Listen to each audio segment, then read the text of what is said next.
Пока, друзья, сделаю музычку потише. Всем привет. Очередная трансляция с Е3 вместе с нами, вместе со мной. Насти сейчас нету, к сожалению. Их дома нет. Так, на сей раз будем смотреть пресс-конференцию ПК Гейминг. В принципе, что я ожидаю от пресс-конференции, которая начнется через 18 секунд, поэтому постараюсь как можно быстрее. Да ничего я не ожидаю. Ну, что нам могут показать? Нам могут показать, как это редко бывает, какой-нибудь уникальный ролик мультиплеера там, или геймплея, синглплеера, какой-нибудь игры, например, батлы первой. То есть они это иногда делают, речь идет о тех играх, которые уже в пресс-конференции были, то есть которые игры уже показали, потом часто специально для ПК Гейминг какой-нибудь ролик эксклюзивный занычкивают. Ну, что еще могут рассказать? Могут немножко поговорить о железе, рассказать нам, допустим, о новых видеокартах, попиарить их. Могут поднять тему виртуальной реальности, немножко поболтать. В общем-то, ну, на этом все. Я не думаю, что там будет что-то особо очень интересное, но все равно надежда умирает последней, поэтому буду смотреть, буду надеяться, что что-то мы увидим интересное. Особо комментировать тут ничего не буду, так как в английском я очень слаб. В текстовом еще что-то я могу понять, допустим, там каждое третье слово, да, а вот на слух я воспринимаю очень плохо английский язык, поэтому мне тяжело. Но в целом, как правило, мысли улавливаю. Чтобы вас не вводить в заблуждение, если вдруг я что-то неправильно уловил, лучше я буду помалкивать, как говорится. Ну что, начинают? Да, начинают. Ну, давайте и мы посмотрим. Скажем так, это у нас сейчас пресс-конференция, во время которой нам дают возможность немножко отдохнуть перед следующей. Все, переключаюсь на пресс-конференцию, включаю звук. I will be your host for today's show. Good morning. It's so wonderful to have you here. Hello to all of you on Twitch. I'm so glad you typed in the right URL to be here. Huge thanks again to PC Gamer and AMD for putting on the show again, huh? Good stuff. In this beautiful theater that honestly looks like a level from Diablo 3, I'm excited because it's the day before E3, which for a gamer is basically the day before Christmas. And we're going to kick it off on day 0 with 100 minutes of PC-focused content where we're going to be bringing in guests to talk about all sorts of exciting updates and exclusives that I can't wait to share with you. So without any further ado, for all of you here in the audience, for all of you at home, join me this morning and let's celebrate PC gaming. Как-то зал даже не вдохновляется его словами. Первая самая статуя, которую показывали, это намек на новую цивилизацию 100%.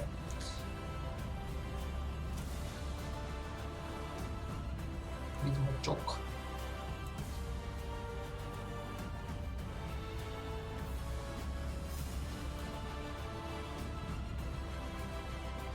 О, бог ты мой, что за чудо было. Надо бы сколько эта пресс-конференция продлится, так как потом нас еще одна ожидает. Вообще, в принципе, нас много чего ожидает часов до 6 утра. Потом пауза и последняя пресс-конференция. Такая важная. Ну, то потом там Nintendo будет последний, по-моему, хоть и важно, но не особо. Как мы видим, ведущие не молодеют, к сожалению.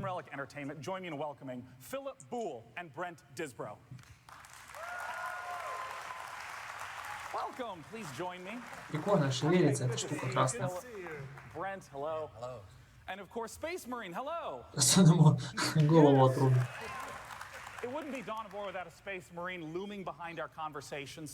Там на экране большом показывали, кто это такие, пояснения давали, должности. Но нам так и всегда не показали.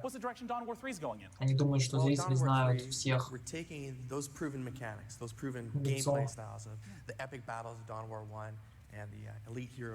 Of Dawn of War 2. And we're putting them together with a whole bunch of new mechanics we're introducing that we think is going to create an entirely exciting new version of Dawn of War. And I understand we have some gameplay footage to show off right away. We do. For the very first time, we're getting to show gameplay footage from Dawn of War 3. I am so excited to finally be able to share this with all of you, everyone watching at home. It's going to be awesome. Now, keep in mind, this is still in development, so we shouldn't rush to judgment immediately. So let's go ahead and totally do that with this first look at Dawn of War 3 gameplay. Перерыв между ними. Уже все овсяное печенье съел. А завтра будет еще испечь. Или послезавтра.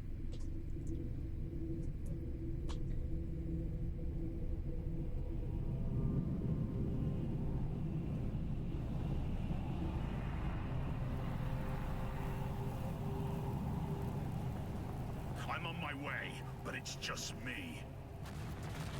Don't be reckless. Wait for backup. There's no time.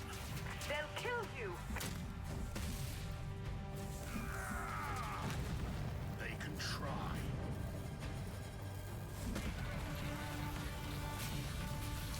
Собственно, персонаж стоит у них за диванчиком, машет своим оружием, кивает головой. Если не обратили внимания, обязательно обратите.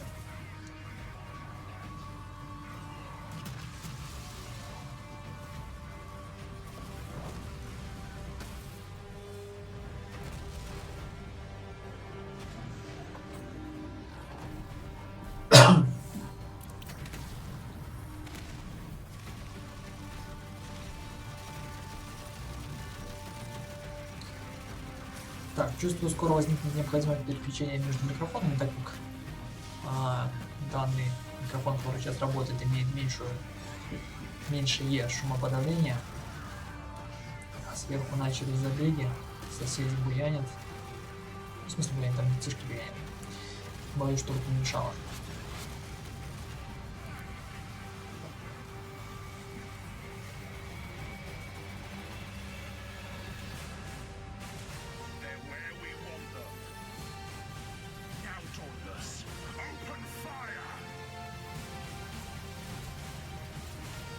Выглядит все это прикольно, ничего тут не скажешь. Такая типичная зубодробительная стратегия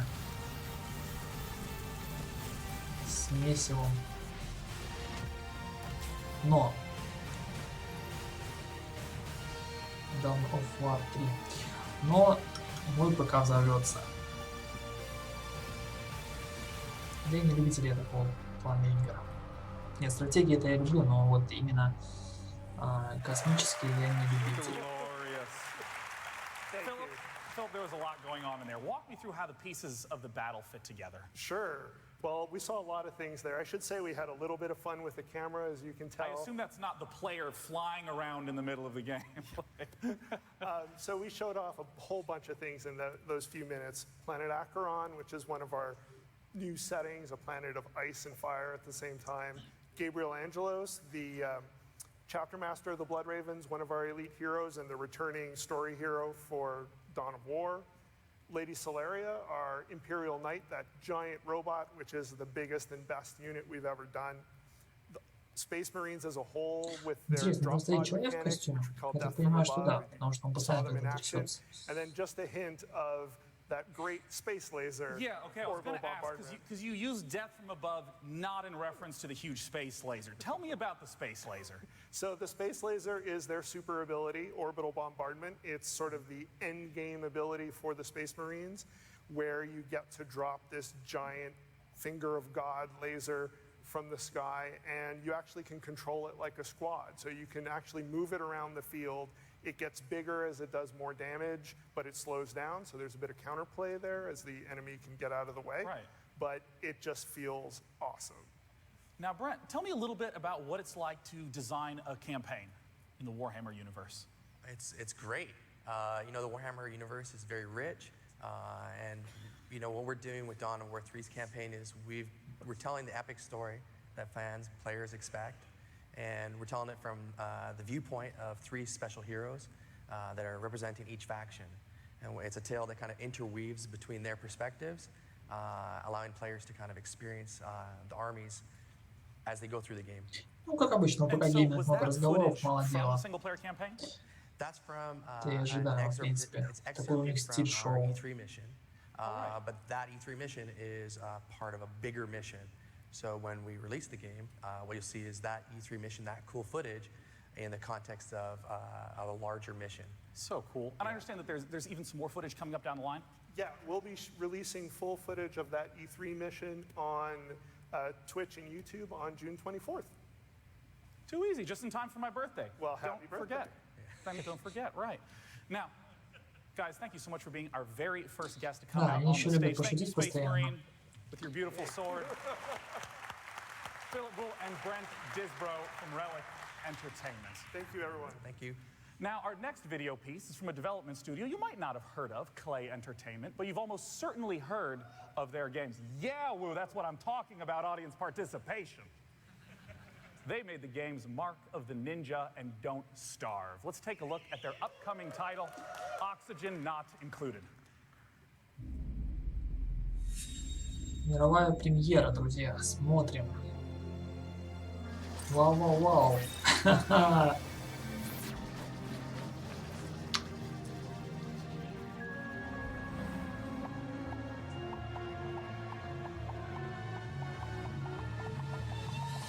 Не знаю, выдержит ли мой мозг такое поиграть. Я лично с этого ролика вообще ничего не понял. Не, ну я понял, что Индия, надо бегать по этим лестницам вверх-вниз, что там делать. Все, что я понял. The creators of Ark Survival Evolved. It's Jesse and Forrest Rapsack.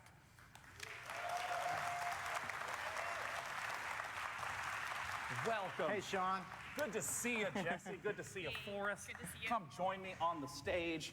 I mean, right away, I have to ask what it's been like to have such a rabid community and so many people just creating content around your game. It's insane. When we put out the mod tools last year, something PC gaming is huge, passionate about.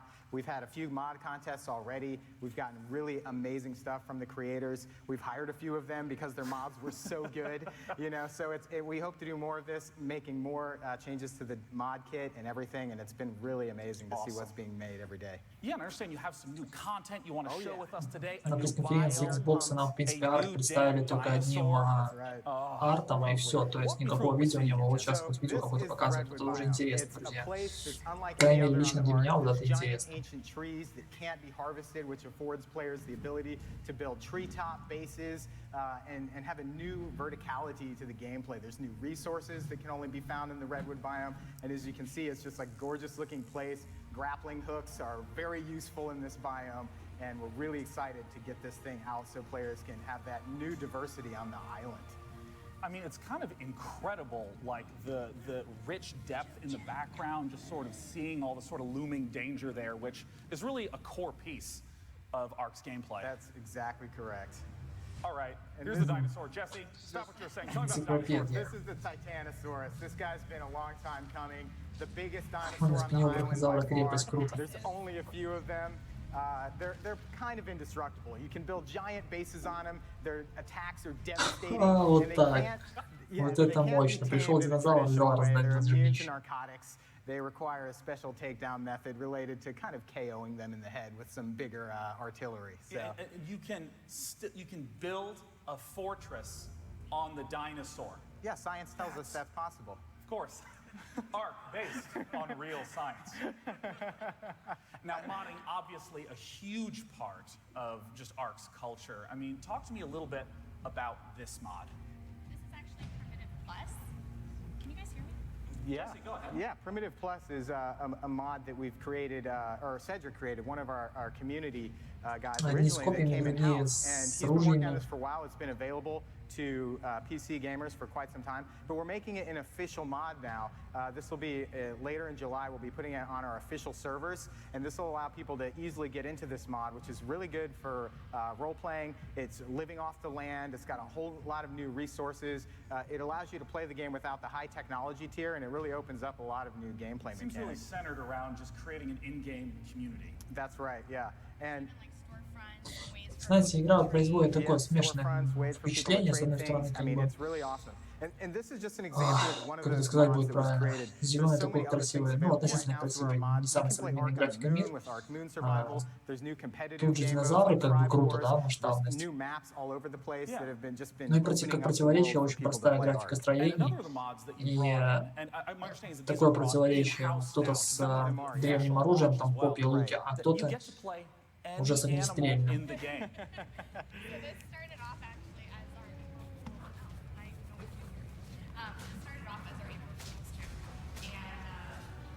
Собственно, так выглядит глупо. У тети, походу, микрофончик не работает. That's right. One of our partner developers, Instinct Games, is actually developing this out of Egypt. And they have been working on this for a little while, and it's so exciting because you can play as the creatures of Ark, go through their life cycles from babies to adults. You know, we started Ark and we added the poop button. And in this mod, that's amazing because these are important buttons. They are buttons for the content release. Yeah. You know, it's great button remapping. All the hardware carriers are really going crazy over this. But no, the goal is to create a pack, right? To create a pack of creatures and play with that pack of creatures, make new babies, raise them, level them up. You can play kind of asynchronously against the other species on the island. Of course, there's all sorts of people choosing different types of dinosaurs.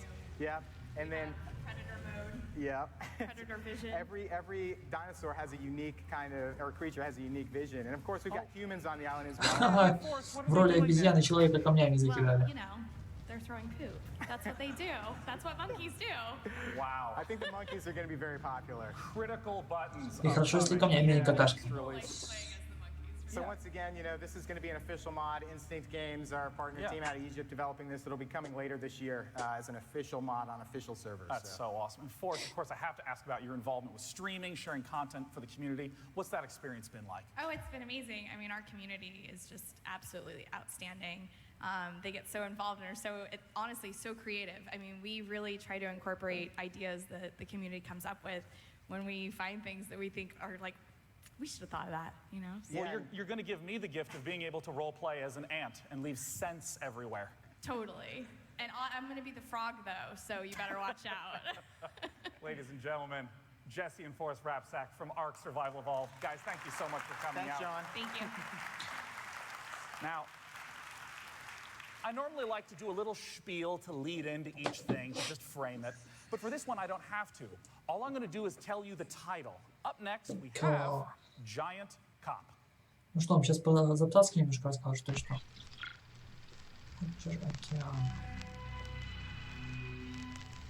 You should try it, man. It's very Бог ты мой, что это за чудо природы такое? Coming to Micro Beach used to be a great natural experience. Do some naked sunbathing, naked barbecue, naked hula hoop, naked Sudoku.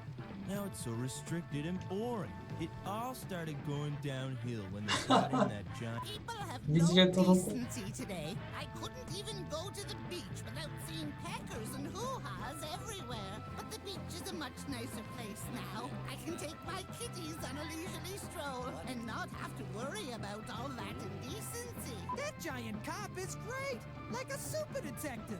My prized petunia plant beauty was stolen! I was heartbroken! I gave Giant Cop a picture of my beauty, and that dirty thief was quickly dealt with! Лупой в полет. City's not the same anymore, man. Like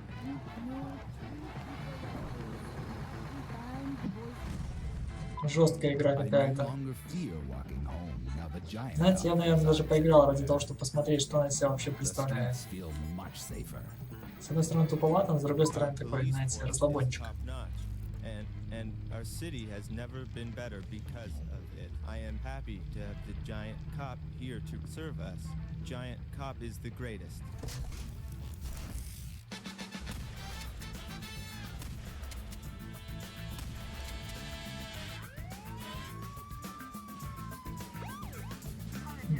Гигантский коп.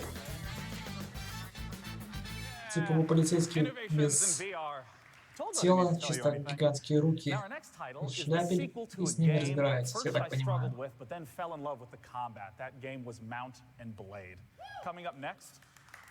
Coming up next, we have a little intro video to the sequel, Mount and Blade 2 Bannerlord. Let's take a look.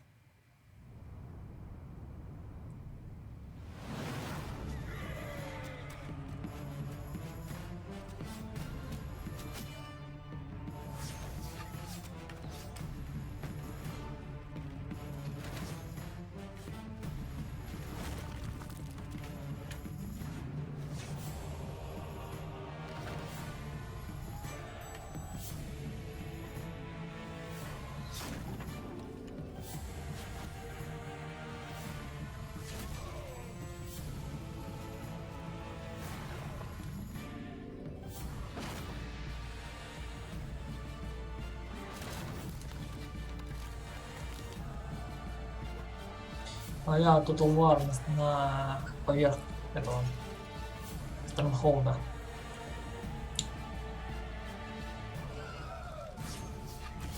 Mountain Blade 2, да. Если честно, ни разу не хватило терпения пройти первые игры. Ну да ладно. Не, ну как не хватило, то есть ты играешь, вначале тяжеловато, потом все становится легко, и просто теряешь интерес. Может быть, когда-нибудь перепройду, то есть полностью. Okay, to summarize very quickly, Mount and Blade is an action RPG strategy simulation. Ну, сама игра хорошая, ничего не скажешь. Very like amalgam of all those genres. And what you are is essentially you're like just a regular person in the world. You can become a lord, you can rule your own faction, you fight in the battles alongside your troops when you're commanding them as well. There's politics, there's trade. It's very much a feudal simulation game. Yeah, and I mean, like, I brought up the combat earlier. I mean, a lot of games have you hit the button to do the punch. Nice. But I mean, in Mount and Blade, it's much more physical, much more involved. And I mean, here, this is the big news of Mount and Blade 2, the Siege. Walk me through what we're seeing here. Okay, well, this is our Siege gameplay. Ну, выглядит хорошо, конечно, да. Ничего не скажешь. Поработали по сравнению с первой. So what we did is we worked a lot. We added in loads of different mechanics. So we've got things like destruction now. You've got ballistae, mangonels, and obviously as the player, you can just push your soldier aside, grab one, fire right at that battlement, blast a piece of it off, and you're essentially very involved in the fight. We have like multiple lanes of attack now as well, and you get to deploy, choose how это возможность взаимодействовать с атомным орудием, самому выцеливать нужную точку, это очень круто, плюс разрушаемость и талант. Yeah, essentially this is one of our single player sieges, and we have like 350 guys on our side, and the defenders have a bit less on 150. Я непременно обязан просто в это поиграть, по-другому никак. Вот это именно то, что мне нравится, это совмещение стратегии, собственно, и РПГ. Well, essentially, you're doing a siege to take over some land, right? Exploit the natural resources and sort of gain more money because you sort of expanded your faction. So you spend some time on the campaign map, bombarding, doing some damage to the castle, and then you get into the fight and have this huge, dramatic, climactic battle against the enemy. I mean, I understand that so much of the inspiration from the game is just historical research. I mean, that's a huge part of the way we design the game. We actually look at history, we look at what worked and also why it worked. So you see these murder holes up here. I mean, like getting into a castle is supposed to be a real, like, massive pain, right? It's a really hard thing to do. And so once you're trying to smash down that gate, you've got the defenders from above, like throwing rocks, throwing jars of oil all over you, and you're having a really hard time fighting in this very historically themed castle. I mean, the scope of it is just incredible. And I mean, I know with all the intricate systems, not just the combat, but the ну, первого красивого вынес, получается, с одного удара убивает, а вот дальше уже начинается этот непозащищенного бьешь, а он не умирает. Так, что-то у нас там все подвисло. Absolutely. I mean, modding has been part of Mount and Blade right from the very start. I mean, from the very beta of the first game, we had modders coming in. It's really sort of helped to fuel our community growth and helped to actually kind of fuel development in a way as well. We've taken a lot of ideas from the modding scene. So in Bannerlord, we tried to give back to the community. Крающие мечи, все это очень красиво, все это очень круто. Реалистично. Главное, что реалистично. Ты можешь участвовать во всех процессах осады. Опять подвисло.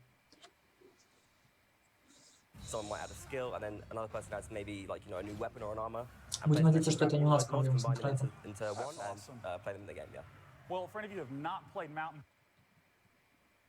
Очень странно все это выглядит, друзья. Сейчас я быстренько проверю. Давайте даже я, может, обновлю страничку трансляции.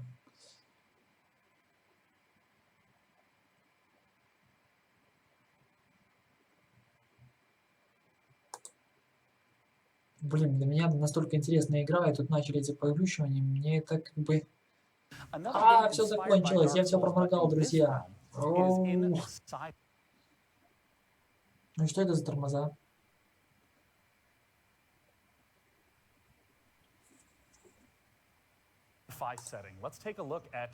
Вроде бы все как надо. Changing the world is easy. Governments, corporations, they've always done it. В общем-то, по предыдущей игре что могу сказать? Мне очень понравилось, я обязательно хочу поиграть. И, собственно, приложу все усилия, чтобы поиграть в нее. А если я буду в нее играть, она обязательно будет на наших стримах. Это по-любому.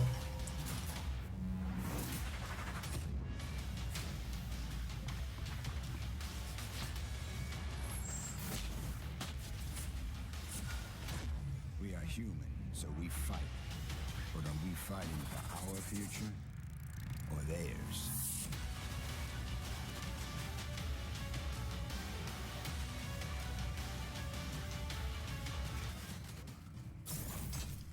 A game I will definitely play. Now, our next guest was here вроде last перестал year описание talking about Project Blue закидывать. Streak. And now we get the chance to know that it is called Lawbreakers. Up next, we have a video of a brand new map to play on in the game. It's called Promenade. Мировая премьера. И что там сейчас покажут? Welcome to Santa Monica Island in the rebuilt California Keys. Tourists used to love this place until the good, the bad, and the straight. Много цвета, много всплесков всевозможных. Смотреть неудобно.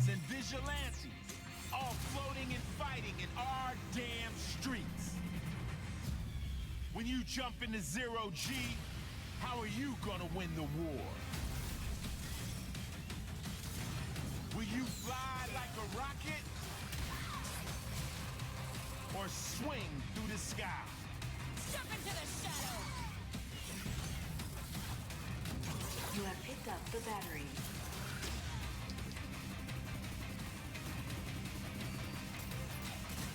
Will you be on the right side of the blade or the wrong side of a gun?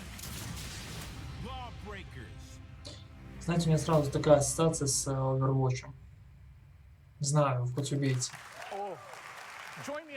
Очень много нативных игр выходит в последнее время. Hey, Cliff. How's it going, man? Cliff, nice shoes. I didn't see those earlier. Those are my fresh kicks, man. Those are great. I'm at the age where I just want him to be comfortable. That's all I really care about. And I got to cast Ice-T again. How awesome is that? This ain't Utopia. Well, outside of shoes, I want to jump straight into talking about your game. Absolutely. Right away, the movement, the motion, the verticality sticks out. Talk to me about that design element, because it harkens back to like Quake. Кстати, немножко отвлекусь от темы. После трансляции с пресс-конференции Microsoft и Xbox, да, на YouTube ролик, получается, загрузился, и сразу на него от Ubisoft, от Текена пришли сразу жалобы на авторское право и что там на музыку. Куча жалоб сразу. Музыка по проблема, можно убрать звук, повырезать эти кусочки и все, а вот с жалобами от компании это уже напряжнее. Я ничего не буду играть, так что полная пресс-конференция будет запись у меня на YouTube-канале. Так что, кто хочет, может приходить смотреть. Там было на самом деле интересно.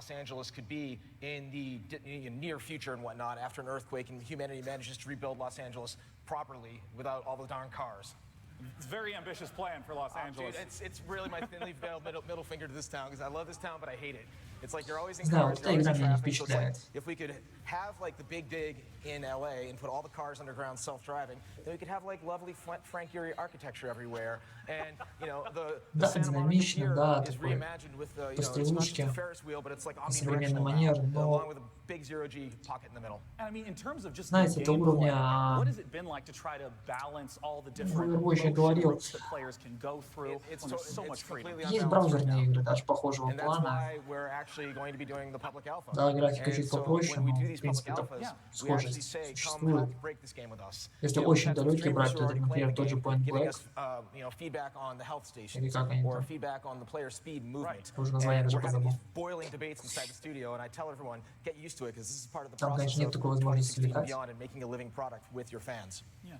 You know, I have to ask right away. There's so many different kinds of shooters coming out with Overwatch, with Battleborn. Ну вот он говорит про How do you Overwatch. see Lawbreakers fitting into the mix with all these types of shooters coming Well, out? I had this epiphany the other day, and I didn't tweet it in spite of my trash talking on Twitter. The fact that, you know, if Overwatch is Street Fighter, we're going to be Mortal Kombat. You know, Overwatch feels like it's kind of skewed, you know, towards a kind of an anime fan type vibe, right? And it's a fantastic game. My wife is really good at Mercy, by the way. Don't go up against her. She gets to play the game every time. But we're like kind of the Western version of that actually has, you know, a little bit of cursing, a little bit of gore. You know, it's not gratuitous, but, you know, we're going back to the kind of the roots of a shooter where you can actually do a star fall down and boom, cause people to explode. Well, awesome. I mean, you talked about alpha plans. What is the more specific timeline in regards to that? So basically what we're doing, we have our kind of alpha timeline coming out here in a second here, where we're doing a public alpha, and it's actually on the 18th of June, this weekend, where if you go to PCGamer.com, you can enter your name and possibly get in. There's only a limited amount of tickets that you can get in for that, and preloading will start on the 16th, so you're not sitting there on the 18th eating up all your bandwidth downloading the darn game. So basically what we're building up to is early access for everyone. I'm not revealing that date yet in regards to when the game's, you know, it's free. There's no non-disclosure on the 18th here. You can stream the game, you can put it on YouTube, you can tweet me, tweet Lawbreakers, tell us what you like, tell us what you hate, call us assholes, I don't really care. В общем-то, в Steam она уже будет в этом году, финальная версия, я так понимаю, поэтому кто захочет поиграть, уже скоро сможет.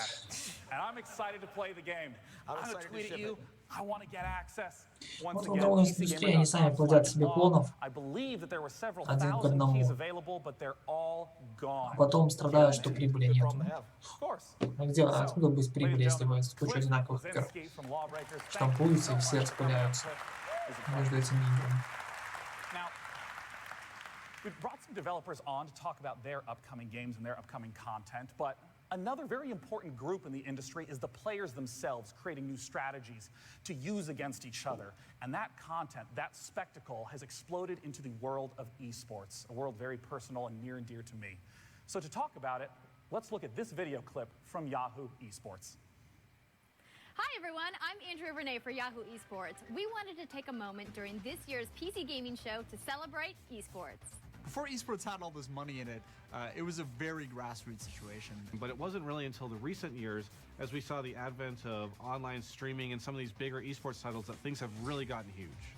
I've been involved with Street Fighter since the early 90s when it came out in arcades. We didn't have a lot of tournaments like we do now. So 25 years later, there's just this massive growth, and it's amazing to see where the game has gone and where it could potentially go. This is a really exciting time for Dota 2. At the International 5, EG pulled off the perfectly coordinated... Не знаю, если честно, я считаю файтинги не очень спортивными дисциплинами, потому как там нету личного скилла игрока, по сути, там просто 5 комбинаций, которые все заучили, и кто дождался того момента, быстрее нажал кнопку, тот и победил. Вот все, собственно.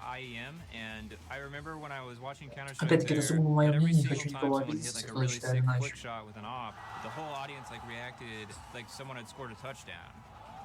Хотя, с другой стороны, если смотреть другие киберспортивные дисциплины, то люди тоже сидят, прошу прощения за такое грубое слово, как задрачивают одно и то же карту, одно и то же место, и в принципе при чуть-чуть большем количестве вариантов и только один. Я не против киберспорта, я только за, но может быть стоило бы вводить в киберспорт какие-то игры какие-то глобальные. I remember the feeling when I was at BlizzCon in 2015 and the Heroes of the Storm audience was all the way to the very back of the giant convention center. They even had to take out a wall to allow for more people to watch. It was insane. The introduction of live streaming and Twitch has exploded viewership of esports in a way I don't think anyone really thought possible. The prize pools are getting bigger, the viewership numbers are getting bigger, and there's more monetary sponsors, and I'm so excited to see where it goes. The future of esports is happening right now. It's growing every day. With the introduction of more and more games like Overwatch or Hearthstone, esports can only get bigger as time goes on. It can only gain more fans. It can only become more exciting.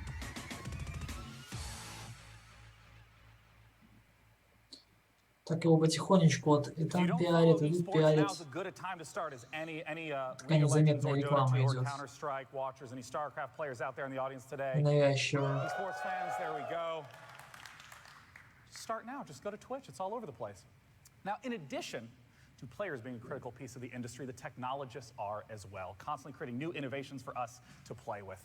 So, joining me on the stage today is the lead sponsor of the PC Gaming Show, here to talk about some new goodies. Join me in welcoming from AMD, the CEO, Lisa Su. Lisa Su. Lisa, hello, Sean. How are you? Good to see you. It's good to see you. I'm doing great. I'm just hosting a show. What about Нас you? AMD, да? I'm just hanging in there, developing some new technology. That makes sense. I mean, tell me right away about Polaris.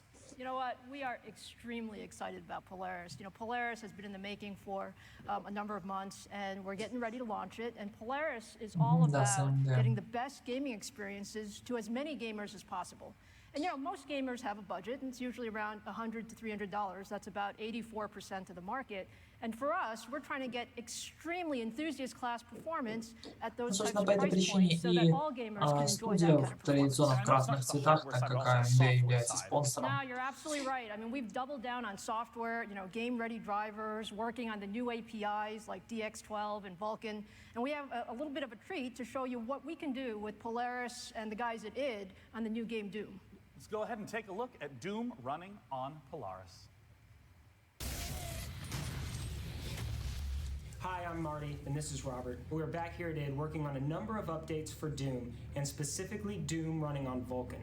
Сейчас вот все, по сути, все тесты, все какие-то сравнения, кто смотрит там на железо новое, да, показывает.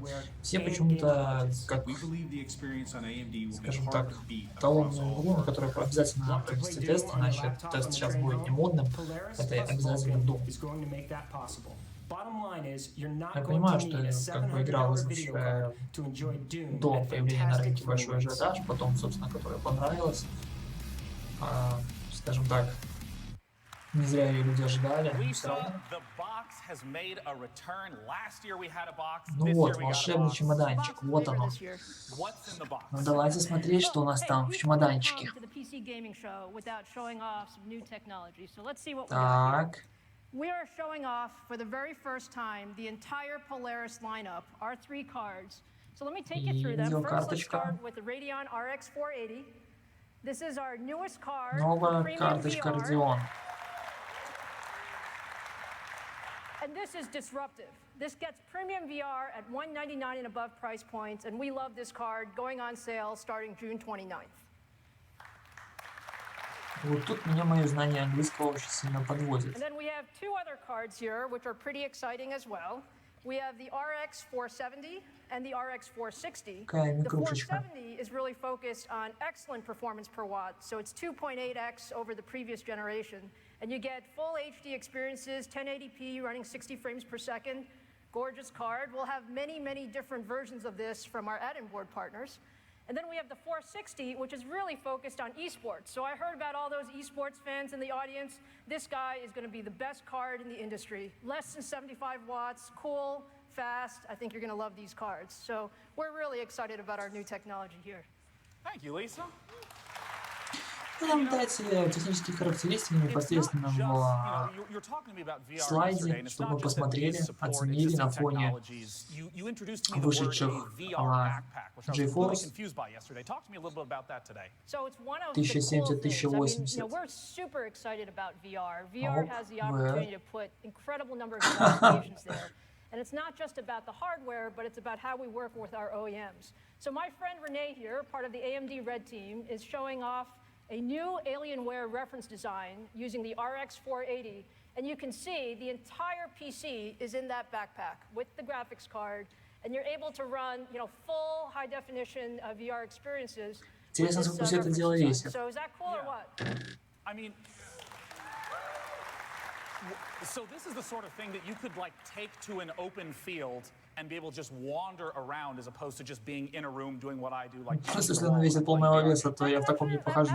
Right. Who wants to be sitting down? You know, you want to be able to do everything that you want to do with the VR experience, and this is really just Как я и говорил, очки виртуальной реальности обязательно должны пропиарить, видеокарты должны пропиарить.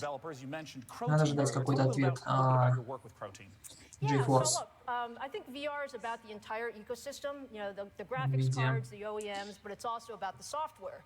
We have been working on new software called Liquid VR, which makes it easier for people to deliver VR experiences. You know, Crow Team is ultra famous for all their work with Serious Sam, and what we've been trying to do is help them develop VR content actually using our multiple GPU features. You know, so what I'd like to say is, you know, we each have 2 eyes. Don't you think we should have 2 GPUs? That is perfectly logical. So let's see some of what Crow Team is doing. It's really exciting. Serious Sam in VR. Давайте посмотрим, давайте, коль не шутите.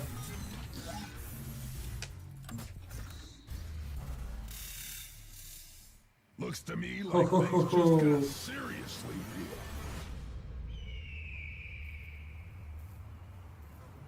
Они не шутят, нет? Serious Sam?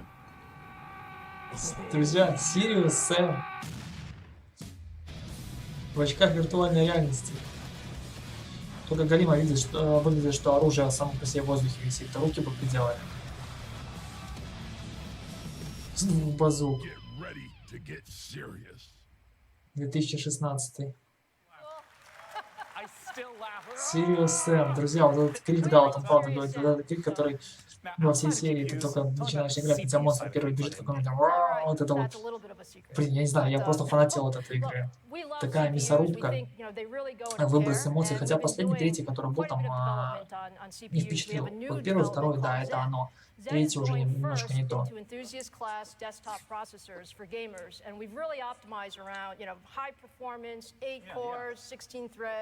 Ну, тоже были косяки. Сейчас же исправили. Может быть, и Serious Sam справится. That would have been an odd show to have the lab on stage, and I'm glad that you brought the video to allow us to take a look at the new Summit Ridge line.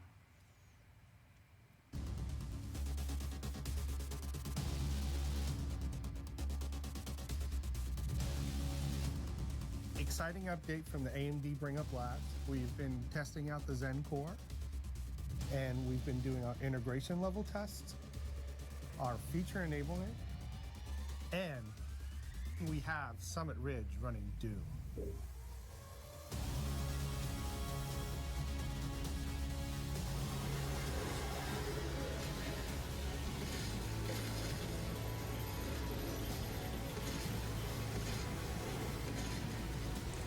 Тоже дробача сдалека стреляет.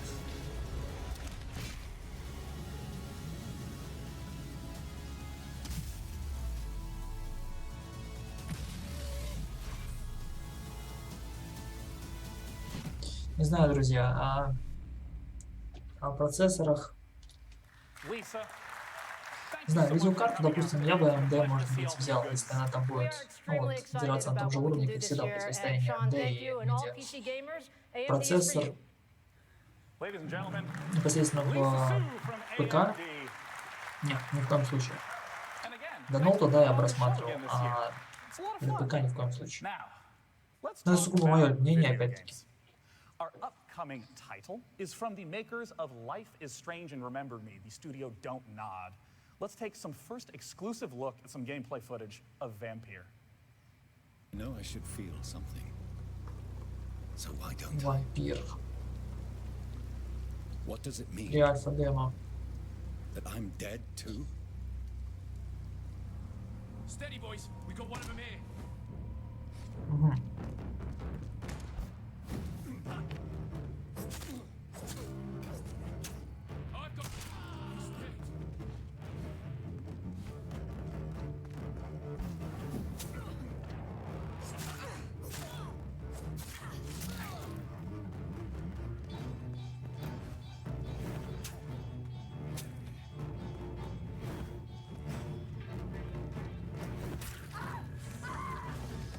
Слушайте, я хочу в это поиграть.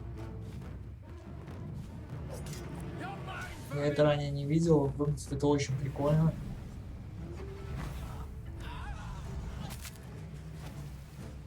Блин. А где найти денег на апгрейд железа?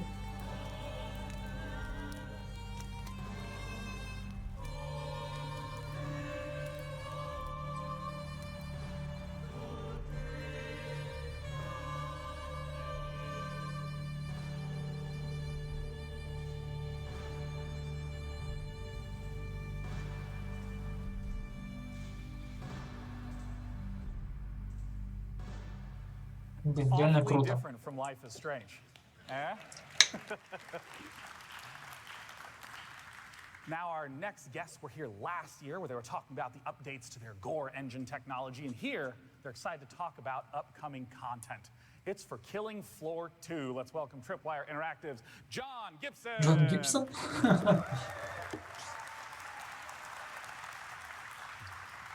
John, great to see you again. It is a pleasure. John, please join me here, and I'm going to ask you the easiest question ever. Да, Джон Гибсон, только не тот Джон What's coming up with Гибсон. Killing Floor 2? What's coming up? Okay, so Killing Floor 2, it's been out in early access for a little while. So it came out last year, and we put out 4 major content packs for it. We have a really exciting one coming up called Bullseye, and it's got more weapons, more ways to kill the monsters, more way to kill players as the monsters. It's really exciting. You get to play as a Zed. You get to play as the Zeds. No. Now, in terms of that experience of having it in early access, what has that been like to have so many people getting to play for so long and giving you the feedback leading up to this content patch? Oh, it's been really great. We've learned so much. You know, we've developed analytic system to measure, how, what people like, what people don't like, because it's really hard when you have like 1 million people like all shouting things at you at the same time to tell what you really need to change. But in this upcoming update, we've added a lot of their feedback into the game and really retuned things based on that feedback. So it's been a great feedback loop. That's so cool. And you brought today some footage of Bullseye. Надо себе брать блокнотик, смотреть пресс-конференции и записывать игры, в которые я хочу поиграть, потому как уже насобиралось 2 десятка игр, которые были названы на этих пресс-конференциях. За 3 пресс-конференции получается. 2, наверное. Может не 2, может 1,5.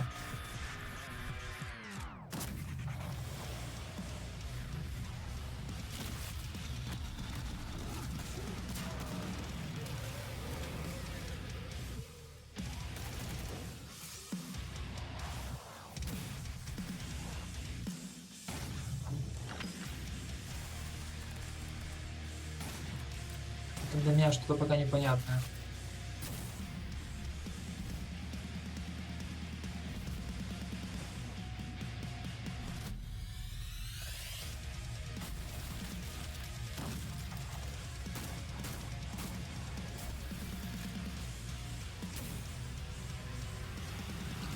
Killing Floor 2. Я в первый не играл, поэтому для меня это что-то реально непонятное, и ничего не могу сказать.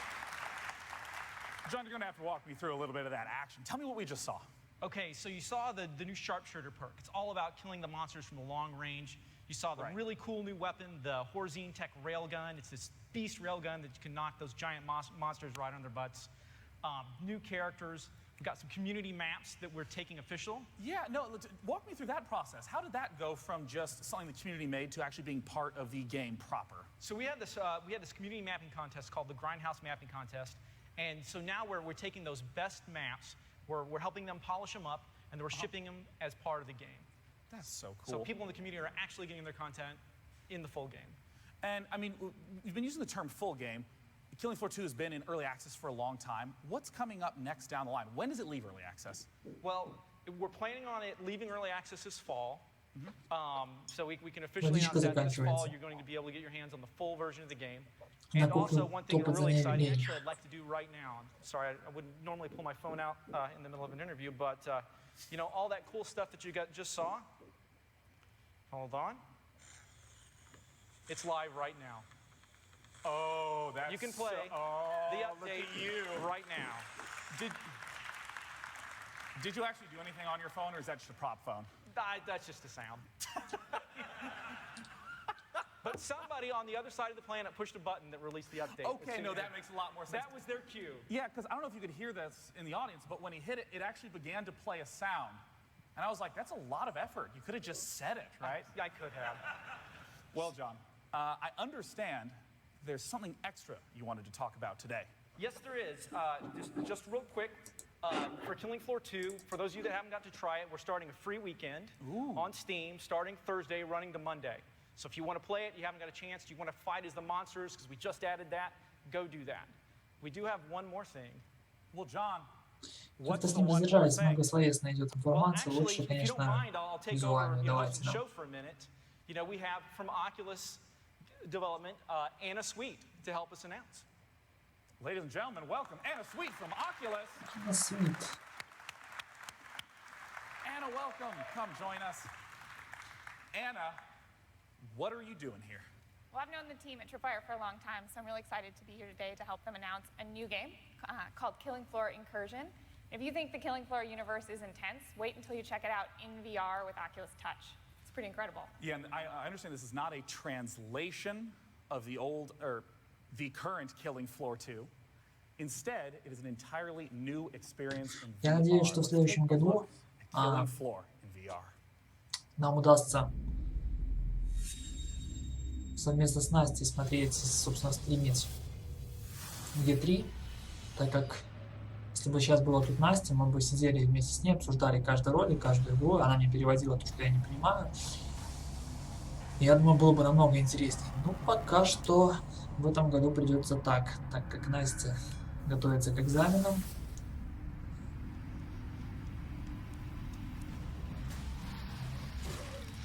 Как раз таки на носу самый сложный, вот она им сейчас занимается. Вот смотрите, опять та же проблема Killing Floor в Oculus Rift. Мы видим оружие, видим какие-то полупрозрачные кулаки, но нету продолжения рук. То есть, как бы, опять-таки, они добавили ладони, это уже что-то, да, то есть какой-то эффект. То есть не просто оружие в воздухе, есть еще ладони. Нету продолжения рук. То есть ладони с оружием в воздухе болтаются. Надо сделать тело, продолжение, чтобы это было реалистично, а не просто в воздухе это болтающееся.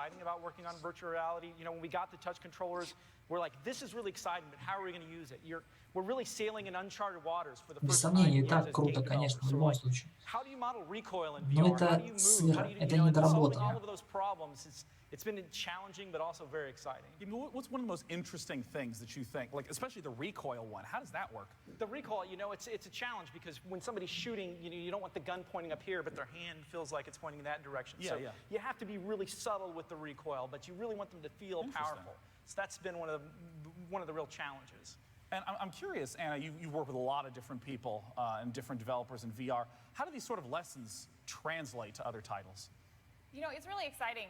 This is sort of a complete ability to rewrite every genre and remake all the rules, and we just see developers doing incredible things. It wasn't that long ago we didn't even know if first-person shooters would work in virtual reality, and now you have a team like Tripwire who's just redefining the genre. So it's a great time for gaming. Я посмотрел ролик с удовольствием, да, в VR, пускай бы они показали VR. Ну и так нарезку, а продолжительность там, то есть минутки-две, чтобы без перерыва мощиво вышло, чтобы лучше было видно наглядно, как непосредственно процесс прицеливания идет и взаимодействие, собственно, рук, контроллера и очков, то есть головы непосредственно. That's awesome. Ladies and gentlemen, John Gibson from Tripwire Interactive and Anna Sweet from Oculus. Thank you so much for coming out to talk to us about first-person VR. And now it's time to take a look at that super hot VR trailer.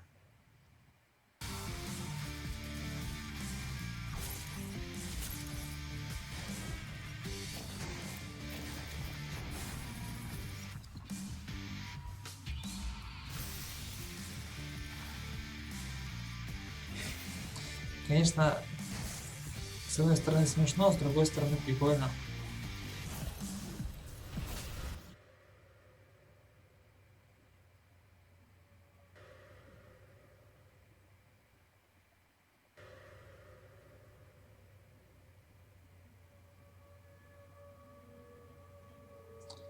Суперхот VR. Нихуд. Still like this. This is my favorite part of that whole trailer. Now the next video piece coming up is from one of my favorite developers of all time, Obsidian. that made Fallout New Vegas, made Pillars of Eternity, and their upcoming RPG asks the question, what if evil won? Let's take a look at Tyranny. Мировая премьера. Что это за РПГшечка? Entertainment. For centuries, Kairos the Overlord has conquered the known world. Dissent has been quelled. Я, кстати, на днях рассматривал вариант постримить край мира, но когда услышал озвучку, я понял, что я это стримить навряд ли буду. Сплошный мат.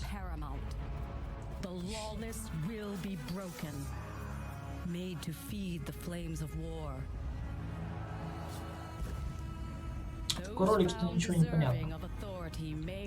Походу графика такая очень простенькая. Камеру можно довольно-таки далеко отдалять.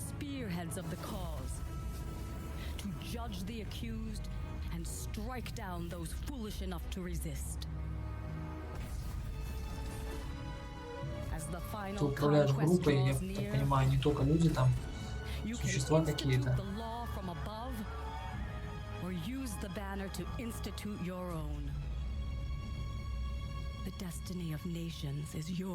Может оказаться очень даже ничего. Я все жду, давно жду появления какой-нибудь игры с довольно-таки простой графикой, но с очень обширным древом навыков прокачки, да, большим функционалом, там, оружием и шмотом огромным количеством. Какую-нибудь РПГшечку. Мне не надо крутая графика, мне надо функционал. Еще одна мировая премьера.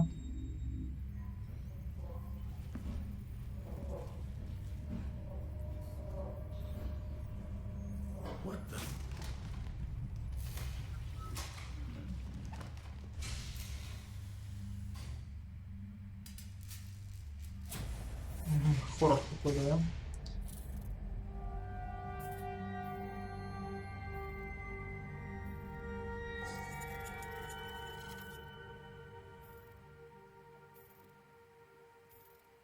Страшилочка. Но опять-таки такой трейлер, но вообще ни о чем не говорит. Я понимаю, что страшилочка, да, какая-то, но, собственно, все, больше ни о чем он мне и не говорит. Good to see you. Nice shirt. Hey, thank you. Look at that. Nice branding. Yeah, you're looking good as well. This is a nice floral tie. Yeah. I recently learned the word paisley. Cool, huh? Now, right away, I just want to ask, what sort of game is Observer? Actually, it will be a little bit impolite, but I will need to answer your question with a different question. So, what would you do if your fears got hacked and used against you? I would have a lot of spiders used against me. Yeah, so imagine that this one sentence actually sets the premise for the whole game, but let me delve a little bit deeper into what Observer is. So it's a hidden horror game in which you play as Dan, who is a member of a special police unit that actually is called Observers, and their job is to hack other people's minds and memories. So you can imagine that you will witness a lot of, twisted visions along the way in the game. I mean, the setting is really evocative with all the digitization on the walls. Talk to me about the cyberpunk setting. Yeah, so we are setting the game in a cyberpunk universe, but then again, it's not something you know from, American movies. We are setting the game in an Eastern European setting, and we are having, this fight between the high-tech environment, the holograms covering, the dusty and destroyed, devastated, buildings and stuff like that. Now, I have to ask, there's a lot of different spreads in the horror genre of some a little more story-focused, some a little more pure horror jump-scare focused. Where does Observer lie? Вот так и делают. Короче, снимают, делают ролик такой на 30 секунд. Какую-то картинку засовывают, потом говорят, вау, какую мы крутую игру делаем. Уже совсем скоро. Ничего подобного нету, самые современные технологии и все такое. По факту игры-то не существует пока. Походу. Нет, я, конечно, рад, если я ошибаюсь, но такой вариант же тоже возможен. Иначе чем объяснить трейлер в 30 секунд? Ага, нет, все-таки, видите, геймплей нам покажут. Приношу искренние извинения, беру свои слова назад.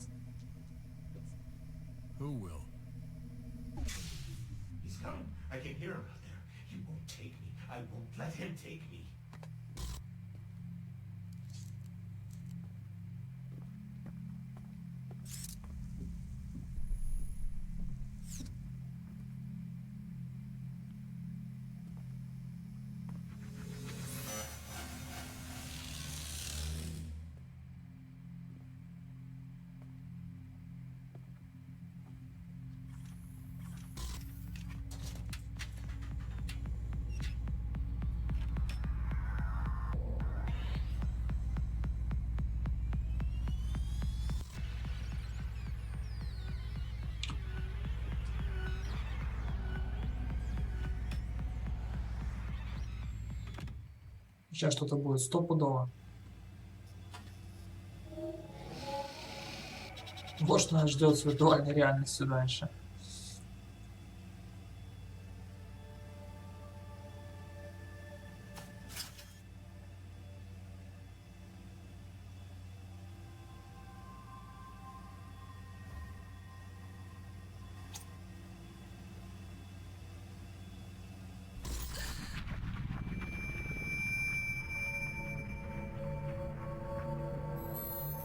Ясно. Понятно, что ничего не понятно. Но, в принципе, вроде как так страшненько, немножко жутенько.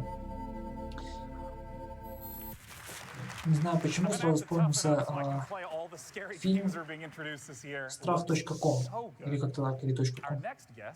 Ну, в общем, как-то так. Там триллер такой интересненький. Ну, правда, он уже старенький, сейчас не зайдет, наверное, если его смотреть. А вот раньше хорошо заходило. To announce an all-new RTS-style game called Drop Zone. At Sparky Pants, we're veterans of RTS development, but more importantly, we are huge RTS fans. And we believe great competitive RTSs start with 1v1. In Drop Zone, each player controls 3 pilots with abilities they've configured before the match using our gear system. Drop Zone combines the strategy of a classic RTS with the fast-paced tactical combat of a MOBA, all in an intense 15 minutes.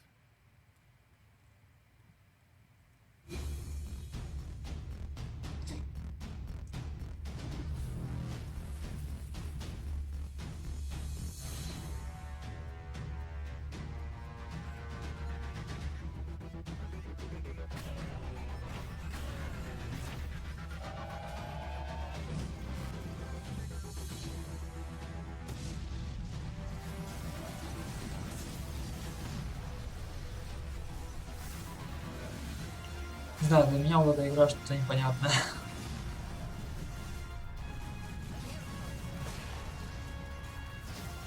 Такие игры, чтобы понять, надо попробовать, как говорится. Ну, очередная игра по моба, я так понимаю. РТС-ка. Drop Zone.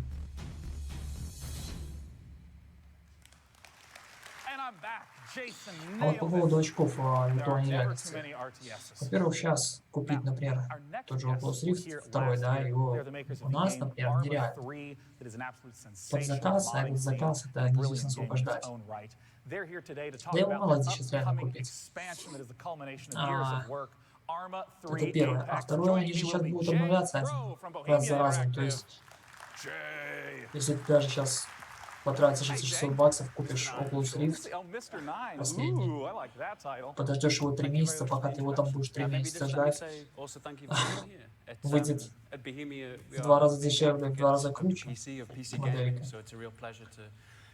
Спорно, рановато, пока сырая технология, рано покупать, хотя хочется. Ну, у меня финансы пока не позволяют, но в перспективе я считаю, что рано. The big content that's coming up for you. Yeah, well, last year we were here, like you said, we showed off Tanawa, 100 square kilometers of South Pacific jungly archipelago terrain. The kind of place where you sort of can move in an hour from direction and always be finding something new. So what we're here to discuss today is, I guess, how a player is going to explore this terrain. what weapons and vehicles that they're going to have. We also have a little teaser trailer of the 4-player co-op campaign as well.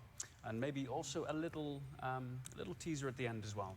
Yeah, I mean, like, the amount of content that you guys have been working on over the last 3 years is tremendous. I mean, a lot of games have a 3-year development cycle and then they release, but Arma 3 has been continuing development on Arma 3 for 3 years now. Yeah, that's right. We call it the road to Apex, and it's been a long road. And the kind of vehicles and weapons that we've got lined up for the expansion itself, 13 new weapons, and we kind of see those as a mix of old meets new. So we've got some old favorites coming back, some AKs, some RPGs, and these are in the hands of our French-speaking criminal faction, Syndicate. And this is sort of counterbalanced by more cutting-edge modern weaponry for our special forces. And the vehicles, which have been taking the most time over, we've been focusing on like new classes of vehicle, new ways for our players to explore these huge terrains. We have these monstrous VTOL aircraft that can carry other vehicles inside them. They're so big. Then we have these little sort of nimble, light, fun to play with light strike vehicles. So you can sort of get your squad, pile in, and just jet around the terrain on those. I mean, the thing that's always amazing about the Arma games is that not only is this a ton of content for the game proper, but modding is obviously a huge part of Arma 3. How did you design the content with modding in mind? Well, I think starting with the terrain maybe, alone, all of the mods and game modes that you know and that you love, we can expect these to be sort of coming back with Apex and getting this fresh new setting, this jungly island terrain. And the weapons and vehicles sort of complement that. They help players maybe create also new kinds of scenarios, because we have the structure and the composition of the terrains, these islands, these jungles. It's something that we haven't seen before. And aside from that, I think the part of the world that we're exploring, the South Pacific, it's such a beautiful part of the world. And it has kind of this also quite difficult or sometimes sad history. And we know that our modders are they're the kind of gamers that will go out there and make new scenarios based on it and inspired by that. And we're really looking forward to seeing what they come up with. And I'm excited now to start off this world exclusive, the very first look at Arma 3 Apex. Delta 1-0, be advised that's my call sign complete. Now moving to objective London. Out. Roger. Launch arc, PID all packed. Go when ready. Tom, you're up. On it. Flash. Go, go!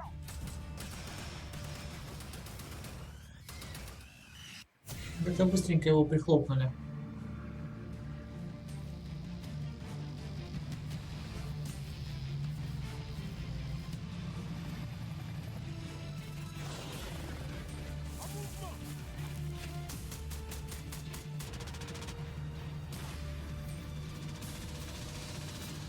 Арма 3. 11 июля этого года. Jay, you snuck a release date in on us. Yeah, we might have seen the first announcement of our release date. That's the 11th of July, or July 11th, if we're going English simplified. I didn't even know what you said at first. I'm so glad you translated it back to American. And aside from that, maybe you might have seen snuck in there. Right now, the guys back in Prague staying up late watching the show, helping us out. They've just pushed the button on, hopefully, pushed the button on a special Apex sneak preview build. So if you've pre-ordered Apex and if you're on the development branch, right now you're downloading all of those. Right now? Yeah, right now you're downloading those weapons and vehicles and Tanware itself, of course. So your ISP is going nuts, and yeah. Few gigabytes coming down the pipe right now. That's awesome. So, I mean, mods could be part of the official launch date now. Well, exactly. We have a few weeks. You can kind of get on board, help us with our, I guess, sort of beta testing before this release of July 11th. And we'll see, everything that we know and love in splendid green hell fashion. That's awesome, Jay. Thank you so much for coming out. Jay Crow from Bohemia Interactive and Arma 3 Apex. Thank you, Sean. Thank you. Now, our next title is from Bulkhead and Square Enix. It tries to answer the question, are there robots on Europa? Let's take a look at Turing Test. Давай, показывай. The Turing Test is a first-person puzzler set on Jupiter's ice moon Europa. We started with a common science fiction question: is there life on Europa? And we went to scientific advisors to try and get an idea of what that life would actually be. So we're telling a science fiction story, and it is really fictionalized, and we have lasers and all this kind of stuff, but it's based in an underlying reality of wanting to tell a story that could actually be true. The original prototype was really cool because what happened when we saw people play it is they instantly understood what was happening and they understood the mechanics of the game. It's kind of a game where you pick up and you can just play it. You learn through the mechanics. Ну, вот по тем кусочкам, которые я пока вижу, я лично вот не заинтересован. Я вижу оружие, не вижу боя, вижу стрельбу никуда. A great development on our last game. You feel a lot more involved in the world, you have a lot more control over the environment, and it just opens the world up to a lot more possibilities, really. We present the player with, you know, a linear story that they can progress through, but as well as this linear story, there's also elements underneath that that will change the meaning of the story for the player as they experience it.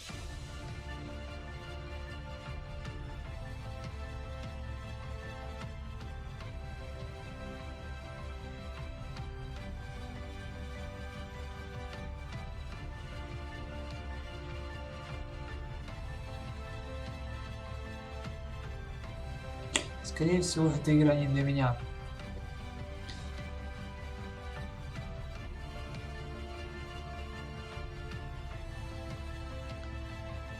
Не фанат я вот такого вот плана игр.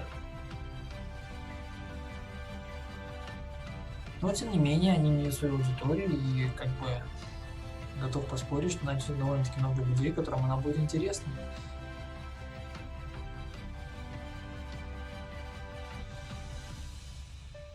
Developing the game has been about that challenge of making something functional but beautiful.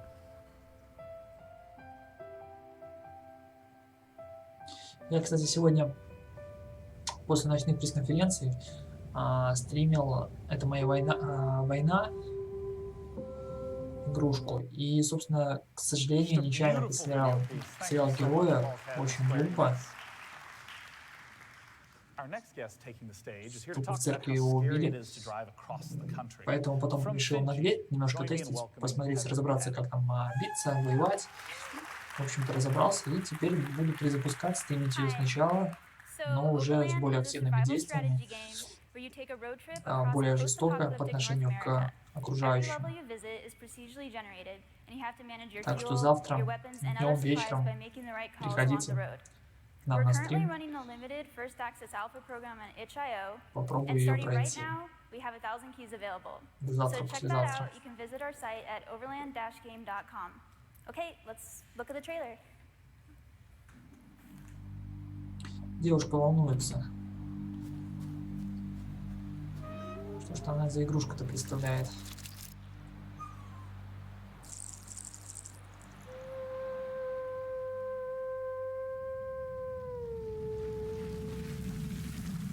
Звуки интересные, а вот где картинка? Ёпарасота.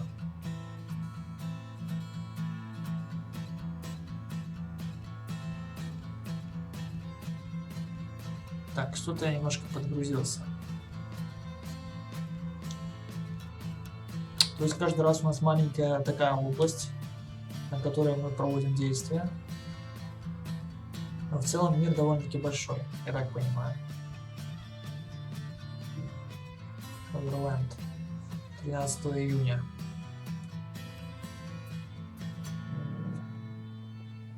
Не знаю даже, что сказать. Я бы тоже волновался, если такую представлял игру. Coming up next, we have a game with extremely high ambitions to be the next big space sim. Let's take a look at Dual Universe. Что у вас? Очередная мировая премьера? При-альфа? Ролик?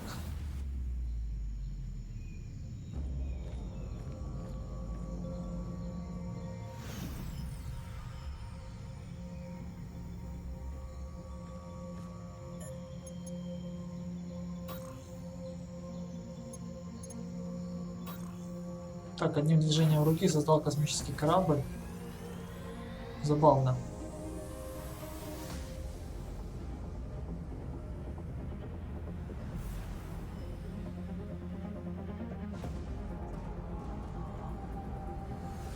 Ну вот тут уже в полете уже веселее все это выглядит.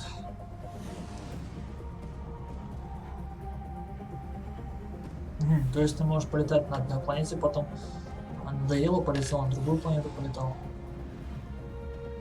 Ну это так образом. Я понимаю, что там определенные действия, видимо, где-то какие-то производишь, с какой-то целью летаешь, но сам факт, что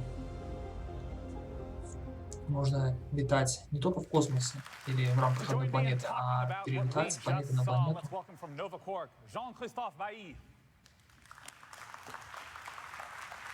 Довольно-таки интересная идея.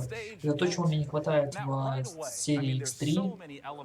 И такая была возможность, особенно в Тиран-конфликте, и в Тиран-конфликте цены не было. Кстати, надеюсь, что я скоро начну стримить Тиран-конфликт. По выходным все просто руки не доходят. Времени не хватает.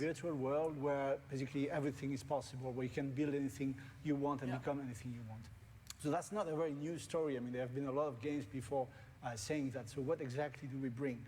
As you see in the video, the first thing is that you can really build anything. You can build your ship, you can build your space station, you can build your house, your city. You can actually harvest minerals from the ground in the planets. Everything is editable. We've done a voxel technology to do that. The second thing, which is very important, is that all this takes place in what we call a continuous single shard universe. That means that everybody plays in the same world at the same time. There's no instances, no loading screen, no zone where you have to queue and things like that. So if you want to have a huge city with thousands of people in it, you can do that. So there's a lot of technology to do this. And yeah. So I mean, I gotta ask. There's a whole lot of space sim type games. I mean, there's already EVE Online. There's Elite Dangerous, No Man's Sky. People are buzzing about. How does Dual Universe fit in with those? How does it contrast with them? There are a lot of это он погорячился сравнивать с Евой, конечно. But what we do is we put everything together into this huge world that is shared by everyone, and it changes everything. Because if you build a ship, I mean, you can. Perhaps you're going to build a ship that's going to be very successful on the in-game markets, and it's going to be the ship that everybody pilots almost. So you can become famous, you can become rich, you can have your personal story. If you win a war, I mean, you can actually change the balance of power in this world. So everything has a meaning, everything is important, everything matters, and people are able to create this collective story together. And we've put a lot of emergent gameplay also in this. So you can create political systems, you can create your economy, you can create your organizations, and a lot of things like that, so that people can really build up anything. So, I mean, you're talking so much about player-to-player interaction. How do you keep everyone together? I mean, I assume that the universe is going to be large, as just sort of classic in a space sim. Walk me through that. So everybody starts at the same place, in the Ark ship, on the alien planets, and then you spread from there. Based on the technology you unlock, you will go further and further. So there's no limit to the size of the universe, but there's a limit to how far you're going to explore it. That's one thing. The other thing is that we are concerned about, creating quality content, because we don't create the content, players do. So the idea is that every force we put in a game, we put also a counter force, so that we have equilibrium emerging between the players. That's so you don't just have some weird break where the only correct thing to do in the game is do mining or something like that. No, players are going to choose what they like and what they don't like, also through the markets in-game. Something that is nice is going to sell more, and if it sells more, then you're going to see more of them. It's that simple, like in real life, actually. Yeah.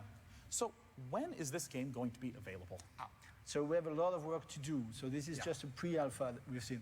We hope Видите, у него показать-то нечего. Вот этот есть ролик один и все. То есть он не может показать на видео как задумку, что там можно делать на планетах, что можно делать в космосе и так далее. Поэтому он все пытается рассказать. Ему задают вопросы наводящие, соответственно, вот шпаргалочка лежат на столе. И он рассказывает. And you can also start to create an organization like, Pirate Guild or something, and recruit and start to role play on this website. We're going to launch that in a couple of weeks. That's awesome. I mean, having the community focus, always so important in this sort of game. And I'm really excited to see what Dual Universe brings as well. Ladies and gentlemen, Jean-Christophe Bailly from Nova Corps. Thank you for talking to us about Dual Universe today. Now, coming up next, Рано мужик встал, не успели его с кадра убрать. it is about the tools of the trade for gamers. It's time for us to take a look at a video that celebrates the mouse and keyboard.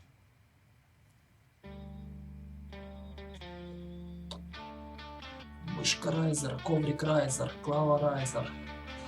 Эти коврики, эти новые... Так, стоп. Райзерские, наверное, новые не видел с подсветкой. Я термотейковские видел. Ну ладно.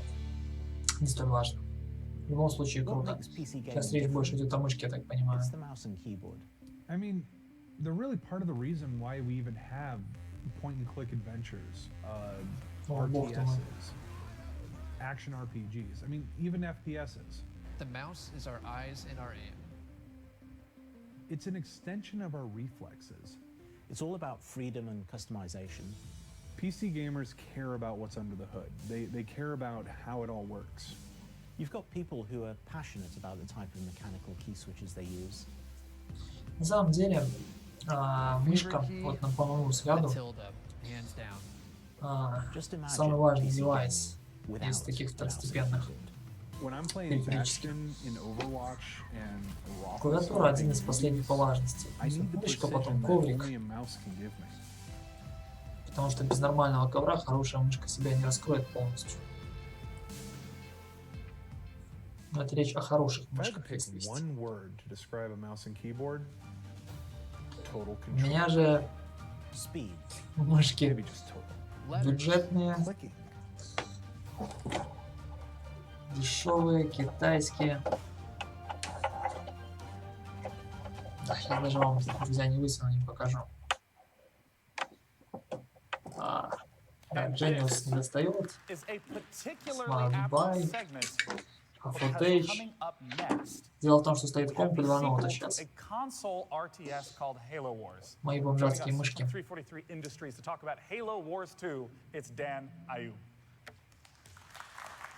Damn.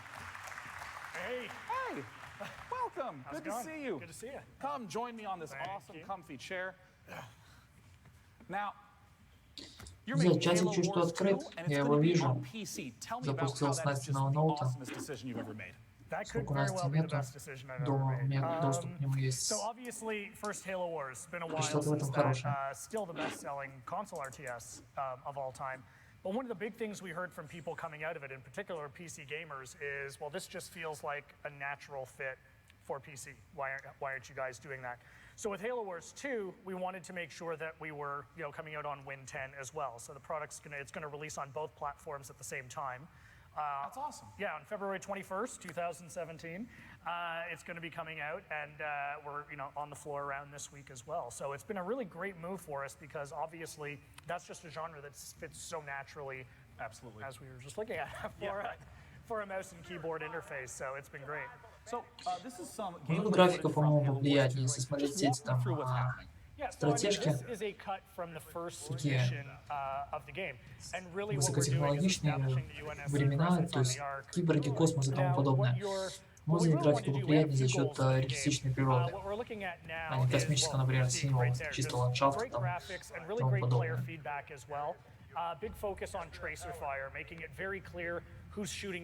Такое можно бы и я поиграл.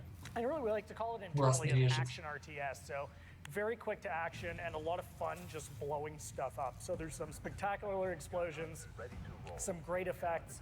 At this point, I think we're going to, there's some good boom there. We're going to start to see some flame effects pretty quickly. We just wanted to put a lot of focus on just making the game look beautiful and a huge focus on control as well. And really, how do you make an RTS for everyone, right? RTS can be a bit of a... very daunting genre. Absolutely, right? It can be really challenging. Always my favorite genre when I was growing up. I was a big PC RTS player. So I'm really sensitive to the fact that, a lot of my gamer friends growing up were like, oh, that's really scary. I don't know about that. So you're going to see, there's just some great effects and some great flame right there.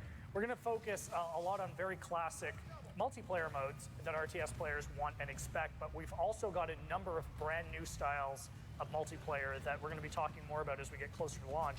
That is Ну, going to be такая something that классическая a more стратегия, casual gamer or somebody как who's раньше, really собственно, never они played an часто и RTS строились before по can такому jump in and принципу. enjoy. I actually do want to dig into that because you use Только terms что like с action более современной RTS, графикой, making sure that there's более stuff приятной. casual. That's obviously going to be tricky to balance with how many people are obsessed with the competitive, RTS scene. Yep. What's the plan there? So yeah, no, great question. The plan is really to treat them as different people, right? I mean, these are very, very different kinds of gamers. So we announced a beta today at the Microsoft conference that's going to focus on a couple of our more competitive classic style RTS modes, like your classic deathmatch mode, for example, where you and I build our respective bases, we build our armies, and we go at one another. And for me, that's going to be one of those very classic На следующих modes выходных, that your more hardcore возможно, RTS player is будут going to want to enjoy. продолжение We've got стримов some other с modes coming again приставки that we're not Sega talking Mega Drive about 2, at this point. старой But доброй they're going to Дюна be 2. very simple, a lot quicker to get into the action, take some of the strain off of resource management and things like that, so people can just focus on building a really badass army and getting into the action. And of course, I have to ask about the fact that you're talking about releasing on Записи, different platforms. точнее, записи предыдущих стримов будут выходить по субботам на нашем YouTube-канале, так что кто хочет посмотреть, заходите, смотрите. Console controls over to PC. Mouse and keyboard is very, very different, and we wanted to be very, very true to that. We've got a number of things we wanted to take advantage of, like groupings, for example, right? Multiple groupings on a mouse and keyboard. Just the quick nature of it, the ability to navigate the map really, really quickly, as well as a few other PC functions that, again, we're going to be talking a little more about. But yeah, so it's always for me, like, what's the best interface for the console or the PC that you're playing on, right? So we have a specific set of controls for that console controller, and we have a different set of controls for the mouse and keyboard player, so it feels a lot more, specialized. Well, Dan, I'm really excited you came out to share Halo Wars 2 with us. My pleasure. Dan Ayub from 343 Industries. Thank you so much for coming out. Thank you. See, as I said before, you can never have too many RTSs, which is part of the reason why I'm so excited that we've gotten the chance to see so many of them come out here today. Now, coming up next, there is a game Осталось whose очень мало title времени I'm not до allowed to say. следующей Informed me that I needed пресс-конференции, to wait for him to say it. которая So обещает in 30 быть весьма seconds, интересной, you will be able to find out the title of the upcoming game. It is from the makers которую мы of также будем Insurgency, показывать после from паузы. New Но World опять-таки, если нам Interactive. дадут возможность Let's сделать welcome паузу. Andrew Spearin. First appearance, and truly a big moment for us. It has taken perseverance, adaptation, and teamwork to find success as an indie developer in this highly competitive business. By no coincidence, these are the qualities required to win a match of Insurgency. On behalf of the entire team at New World, led by our game director and CEO, Jeremy Blum, we are proud to reveal today our second game, releasing on Steam Early Access next month. Following the trailer, visit PCGamer.com for an exclusive preview. We hope to see you on the front lines in Day of Infamy. Давайте посмотрим ваш эксклюзивчик.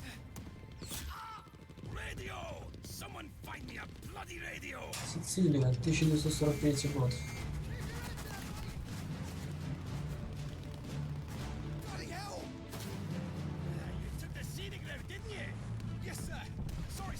Command, this is one section. Request immediate barrage on objective Able. Over.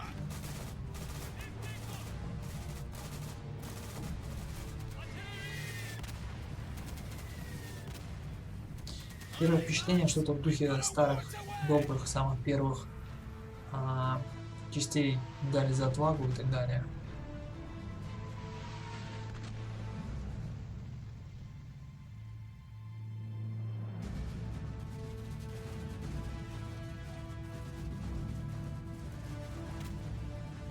Ну да, простенькая графика, военные действия. Вторая мировая.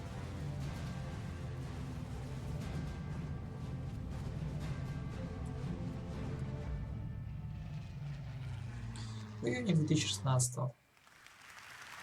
Day of Infamy, I can finally say it. Day of Infamy. Love those beautiful, different environments. Now, coming up next to announce a new game are the makers of Chivalry Medieval Warfare. Join me in welcoming Steve Piggott. Оп-оп, бегом. Steve, I want to ask about your upcoming new game, Mirage Arcane Warfare, where I understand you're kind of taking the sword fighting combat from Chivalry and putting magic in there. Yeah, that's it in a nutshell. I mean, Chivalry was the first game we made. It was basically medieval time sword fighting, first person, multiplayer. What we've done is add magic into that mix and really add the magic into the sword fighting system. So basically in this game, you're going to be chopping off heads with swords and blasting people apart with magic. The thing that you took the time to talk about a little yesterday is that this combat is very much so about watching the animations of your opponent. It's very deliberate. Talk to me about how you design the combat for this sort of experience. Yeah, for us it's really important that it has a deliberate feel to it, and that really shines through in the fact that you can block any attack. You can block any projectile. A guy charging at you, it doesn't matter, you can block it. If I hit you before you hit me, it's actually going to interrupt your attack. So people are really wary of each other, they're watching each other. It's a really tense combat situation. It kind of feels like a duel. We are going back and forth, attacking and blocking at the last second. And for us that's really important to actually sell the deliberateness of the combat. Так, ну я так понимаю, это ты против друга валишься, мультиплеер. Хотя я могу и ошибаться, конечно. Какие-то точки захватываешь. Well, we have a chance to look at an exclusive game.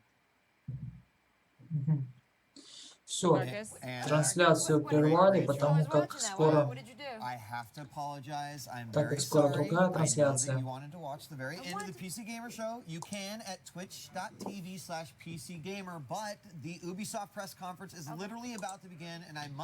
Да, друзья, в общем, подведем итоги увиденного. В принципе, было довольно-таки много интересного. Неожиданно. Я думал, что будет меньше интересного. Ну, что было интересно? Были игры. Мы посмотрели ролики, как я предполагал. Были ролики, которых нигде больше пока не показывали, то есть мировые премьеры и там подобное, эксклюзивы. Вот. Как я и думал, нам представили немножко железа. Железо вообще не впечатлило, то есть нам показали, что вот есть такие карточки. А что за карточки, я не знаю, гадайте сами. Ни технических характеристик, ничего. Но это надо было им, видимо, ответить что-то GeForce, которые презентовали свои. В общем-то, мне понравилось. Я увидел пару интересных игр, за которыми буду следить. Вот, в общем-то, и все. На этом останавливаем нашу трансляцию. И вот сейчас скоро начнется Ubisoft. Уже, собственно, начинается. Я приостановлю, буквально там через 5 минут продолжу. That's going to feel a little incongruous and potentially even uncomfortable for some of you. There's no smooth or easy way to do this, but we all felt really strongly when we were rehearsing today that we needed to say this. So before we start, everyone here at Ubisoft, пресс-конференция Ubisoft. Сейчас в спешке сбегал, набрал воды, прибежал, плюхнулся, быстрее сижу, наушники одеваю. Так, перезапускаю чатики.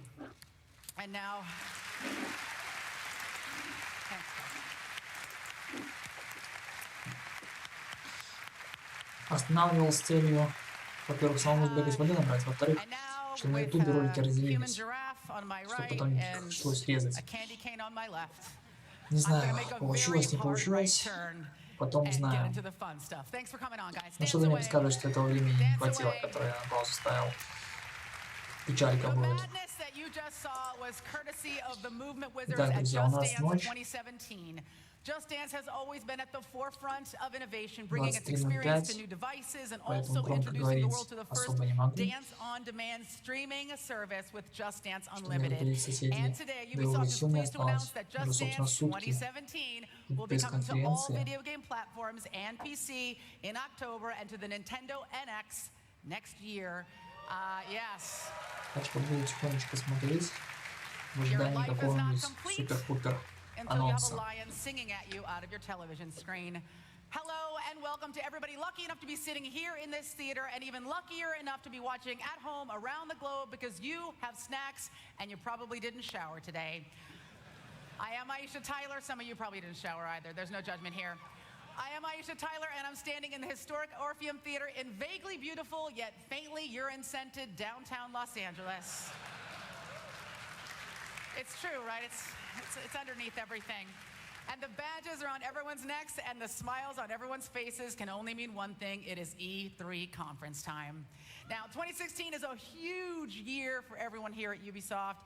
It's my 5th time hosting this conference. Yes.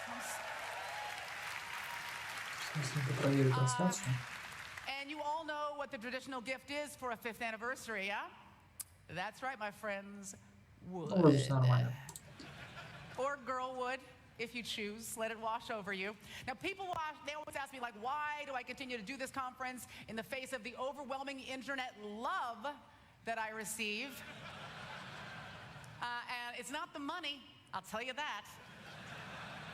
Ubisoft is French. Ubisoft очень так позитивно проходят все эти пресс-конференции. Приятно смотреть, много положительной энергетики, эмоций. No, I come back every year because I love games. I play these games, I adore them, and I love being a part of the excitement that comes with revealing new games to the world. Every day, every year when I do this, I'm like a kid in a candy store. A really large, slightly masculine kid in a candy store. And speaking of excitement, it's Ubisoft's 30th birthday. Yeah, give it up for Ubi. Or Ubi. Ubi may be 30, but like everyone else here in Hollywood, it hasn't aged a bit. It gets drunk on weekdays and dresses inappropriately, but whatever makes it feel young. Now, over these 3 decades, Ubisoft has been flexing its creative muscles, giving its teams the freedom to push boundaries and create games that are memorable, fun, and sometimes a little crazy. So, enough talk. We're going to hit fast forward right now and get straight to the games. All right? Now, you may remember our next title from the end of last year's show, when it blew your fucking mind. Эти вот ругательства, они думают, что благодаря ним они выделяются среди всех, как бы они такие взрослые, а потом смотрят, улыбнутся и смотрят на реакцию зала. Я не сказал бы, что это хорошо.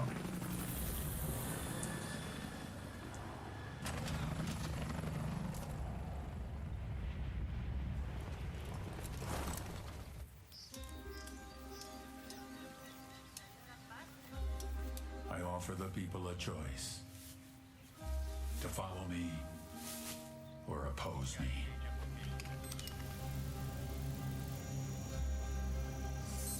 If you follow me, I feed your families, give you shelter, medicine, and jobs.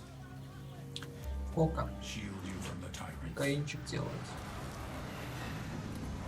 Allow La Santa Muerte to protect you from death. Give you power. I make you rich.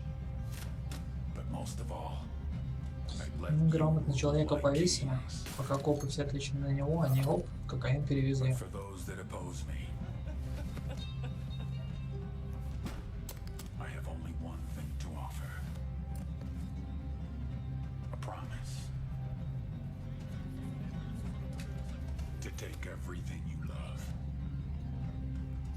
Destroy it in front of your eyes.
Том Клэнси. Я бы с удовольствием, конечно, поиграл в такую игрушку. Ролик очень крутой, очень качественно, смотришь как фильм. Мне понравилось. In Bolivia, the coca leaf is core to the culture. It's found in every gas station, every hospital, and every town square. And they use it for a variety of things, like treating nausea and altitude sickness, to a refreshing energy drink. But it can also be used to make cocaine. So we asked, what if? What if a Mexican drug cartel moved in, took over the entire country, seized all of those coca resources to become the #1 producer of cocaine on the planet, effectively turning Bolivia into a narco state? This is the world of Ghost Recon Wildlands. And you? Well, you're the ghosts. The elite spec ops drop deep behind enemy lines to create chaos and disrupt the alliance between a corrupt local government and the Santa Blanca cartel, ultimately going after their leader, the vicious El Sueño. Hi everybody, my name is Dominic Butler. I'm the lead game designer for Ghost Recon Wildlands.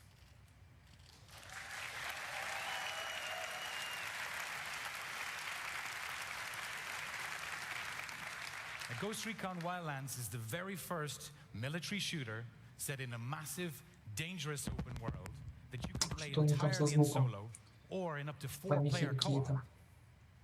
With beautiful environments set across a variety of different ecosystems that will challenge and influence your gameplay at every step of the way. All of this takes place in the largest action-adventure open world Ubisoft has ever done. Now, in the gameplay we're about to show you, the ghosts already have a target. His name is El Pozzolero. He's known as the Stew Maker because he makes the bodies disappear. Now, the ghosts know that their target is in a large Santa Blanca camp somewhere in the San Mateo province, but they don't know where yet exactly. And because Ghost Recon Wildlands gives you the total freedom of choice to do what you want, when you want, we put the power back in the players' hands to achieve their objectives their way. In this case, the ghosts know that their target has some vital intel. They want to take him alive, so they've opted for a tactical extraction. Let's go get that intel.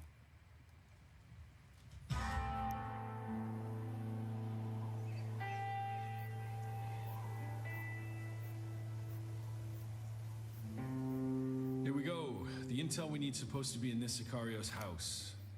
Looks like it's upstairs. Copy that. Need any help? Nah, I got this. Okay, I'll take a look around. Right, let's try to keep it stealthy.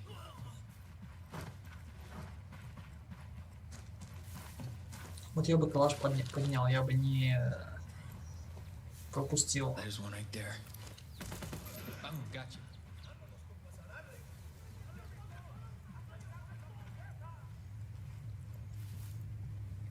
I'm in.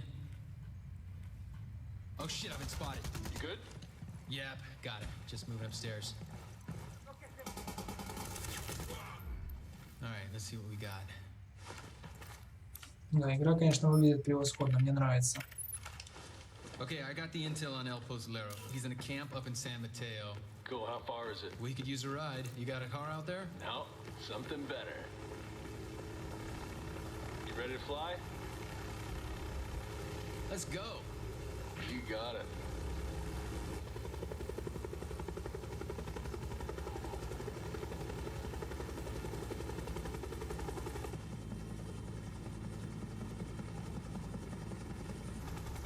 According to the intel, the camp should be near this cliff.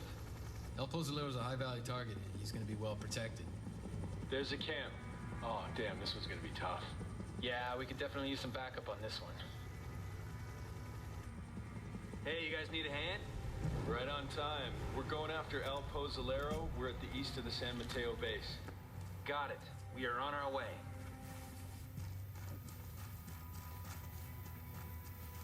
We're approaching the camp from the west. We'll meet you there. Copy that. I hear this El Pozzolero guy is supposed to be a hard target. How bad does it look? See for yourself.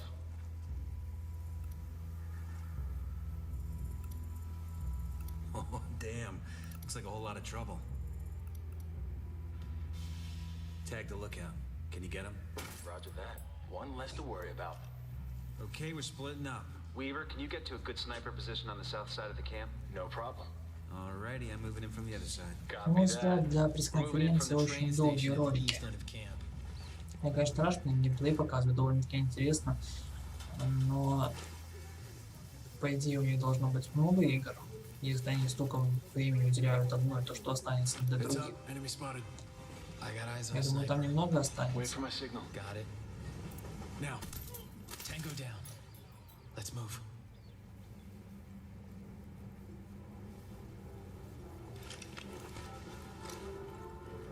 Okay, wait a minute. I hear something inside.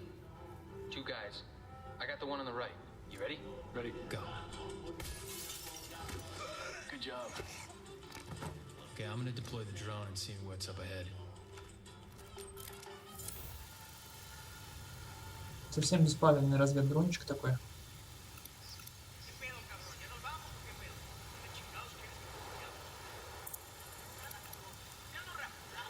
Looks like an old town that Santa Blanca's turned into a base.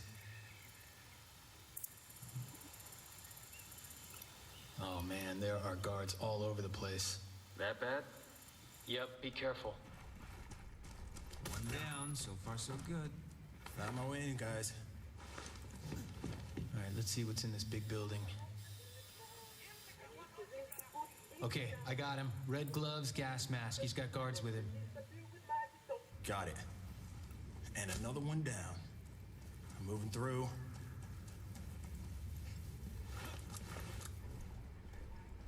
Gotcha. Okay, I'm close to the building. I'm trying to find a way in. You saw anything else? Oh man, I think he was dissolving somebody. Like in a can of acid or something. Yeah, looked pretty nasty. Come on, guys, let's move. All right. I think I found my spot. Nearly there. Careful. Да, заценивание, конечно, с этим роликом. Демонстрация геймплея. Okay, I'm in position. I have 3 tangos in front of me. Weaver, you think you can help? I got it.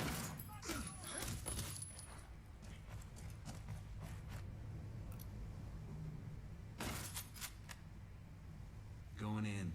Don't let this guy get away. I see him. We'll talk about nightmare fuel. Call us if you need us. Don't worry, man. I got Вот увидите, здесь стрельнул в сердце и все, и труп. Shit, he spotted me. Guys, I'm spotted. El Pozolero's running. Going after him. Where is he? Where is he? Get out of the way, man.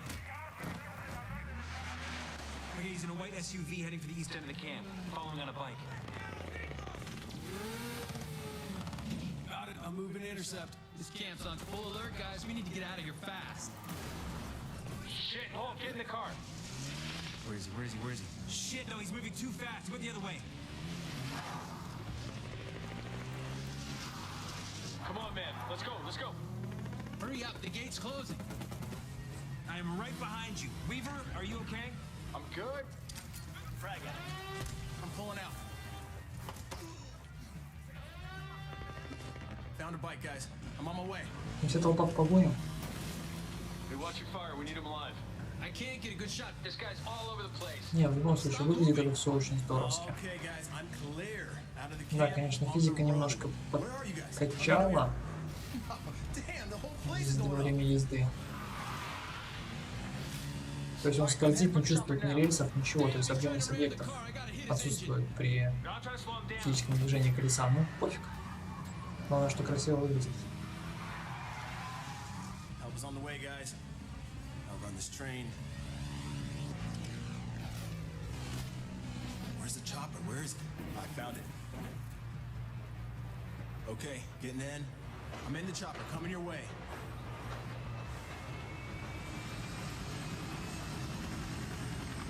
All right, I'm on my way, guys. Hang tight. Oh, no, he's not stopping. Oh, man, come on. I'm trying. He's a tough one, this guy, huh? No, we're not gonna push him off. Looks like he's losing control. Can you push him to the side? I don't know how it looks up there, but that's what I'm trying to do.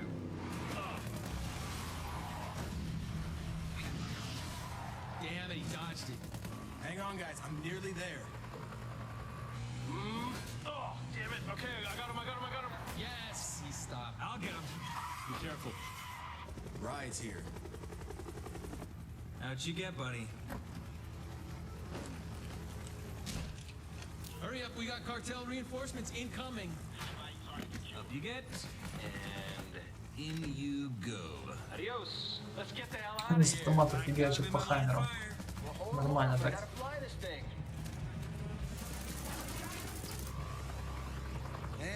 We are clear, gentlemen. Nice work. That was a tough mission. Oh man, that was close.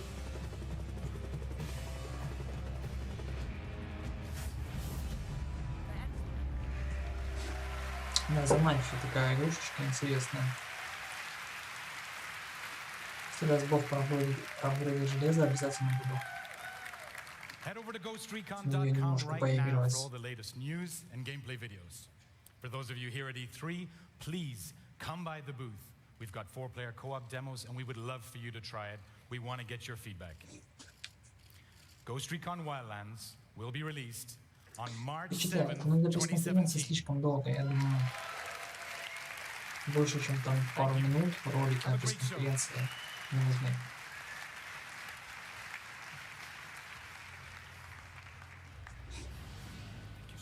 Что там следующее?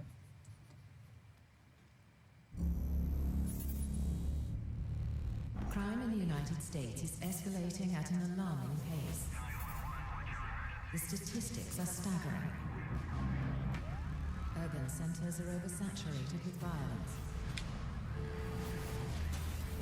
And the wave of criminal activity has overflowed to suburban and rural areas. Dissolution of moral structure, international conspiracies, a multi-billion-dollar drug trade. No one knows the source, and authorities are helpless in stopping this epidemic of crime. Civilization is being pushed to the brink. To stem the rising tide of violence and re-establish order, extreme steps must be taken. The question becomes, who will take them?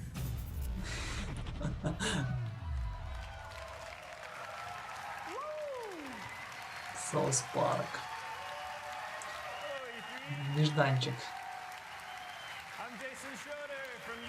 Честно говоря, не ожидал этот ролик, который шел. Мог предположить, что это будет South Park. That's kind of the way that goes. But all that chaos, all that scary stuff is totally true. Thankfully, the Coon is up to the occasion.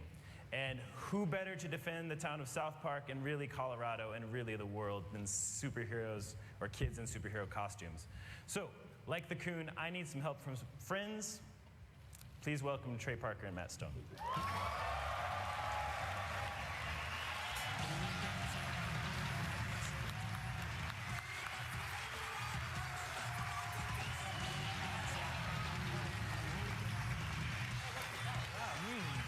Они устроят длинные посидушки, много слов, а потом уже непосредственно, я думаю, покажут геймплей. So let's talk about the story. Everybody wants to know what's going on in the fractured but whole. Don't know yet. Yeah. Pretty soon. Well, it really it picks up where the Stick of Truth kind of left off. You're the new kid. If you played Stick of Truth, you would know that in it you're the new kid who moved to South Park. And so the game's really about who you are, and you kind of define who you are in South Park. But whereas the Stick of Truth was like a fantasy send-up, and you end up being the king in the end. And it's like the next day in South Park, and the kids have sort of switched up, and now they're playing superheroes. Right. Right? Yeah, and so we actually have a backstory that the kids have been playing superhero, but they got into a big fight about something. So вообще идея очень хорошая. And in fact, Marvel wanted to call their movie Captain America: The Fractured But Whole, but we had already taken that name. Если вспомнить, как восприняли самый первый South Park, палку судьбы. It's a true story. That's extremely true. But also, you know, we want to get into who you are Это было as this просто new kid, бомба. and the fact that, you know, in Кстати, Stick не of Truth, you поверите, я really до сих пор не rose to играл. being cool because Меня you все became друзья в нее king, играли, а but я in не this game играл. they've kind of Ну, switched когда-нибудь games, пройду so you're обязательно back на to наших being стримах. Right. So Потом let's see how обязательно that видео на douchebag over there YouTube-канале make it into будет. Coon Friends. Real gameplay. Вот нам и геймплей показывают. Dude, what the fuck? Who let this ordinary citizen into the Coon lair? Listen, bro, we are all superheroes and you aren't, so you can't hang out with us. Please do us all a solid and fuck off.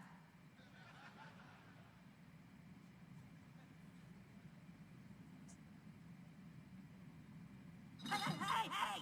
Вообще, Do not touch that! ладно, потом расскажу. Blow up the entire Milky Way galaxy. Jesus, fuck! Mom! The new kid is trying to play with the cube of ultimate destruction! You be nice to all your friends, Eric. Be a good sharer. Good sharer! It'll blow up the fucking galaxies! Stupid bitch! Look, dude, we already told you, you can't play. You aren't a superhero. You don't have a costume. You don't have any superpowers. Freedom Pals are adding people to their franchise. We should be adding people to ours. This dork, like, wearing a little crown?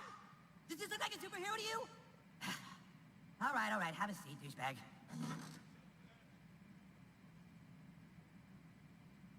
Not there. That's Mysterion's seat. Not there either, stupid. All right, in order to play superheroes, you have to have a superhero persona. Then you can fill out your character sheet on Kunstagram. Do you have a Kunstagram page? Oh boy, you're not even on Kunstagram, huh? Well, I guess I can create one for you. Fucking unbelievable. Let's see. So the first thing we need to fill out on your character sheet is your class. You know, what kind of superhero are you?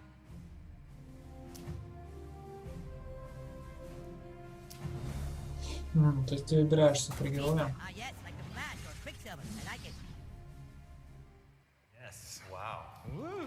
That's what I'm thinking. Wow. It was really important to us to be able to, and you guys, to be able to really create your own superhero. So that you saw on that UI that there are a dozen different superhero classes you can choose from. You mix and match powers from those classes and really make a superhero all your own. But what else is new in the Fractured But Whole? Well, I mean, that's obviously, I mean, I mean, it's definitely more of a, there's definitely more of defining your character and kind of, in superhero movies, there's always like the intense emotional center that like motivates why you have to go out and fight crime. So it's a much, as you can already tell, it's a much more spiritual. It's a more spiritual. It's more spiritual game. It's much more about. It's like there's actually a part of it that I'm really proud of, where there's a gay fish in South Park, and he loves fish sticks. Так вот, я, собственно, хотел рассказать. Почему я не играл даже с первым South Park, несмотря на то, что он там вышел мега популярным, все просто его боготворили. Дело в том, что я являюсь поклонником вообще линии South Park, всей мультика, сериала. Да, я его смотрел, но я смотрел там не подряд с первой там серии, с первого сезона и так далее. Это я его смотрел там периодически, когда друзья мы садились, врубали и что смотрели, там, делать нечего было. То есть 5-6 серий подряд, там, потом, скажем, что-то пропускалось, опять там 5-6 серий. И, понимаете, на то время была такая популярность у школьников вообще безумно South Park, но я считаю, что South Park это сериал для взрослых, не детей, а он был популярен в первую очередь у детей того времени. И как-то мне это тогда не понравилось. Может быть, попозже попробую пересмотреть весь. Может быть, зацепит.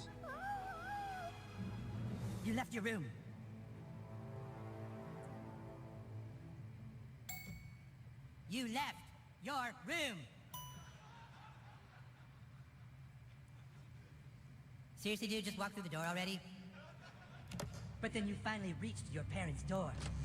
And what you saw when you opened that door changed your life forever and led you to fighting crime.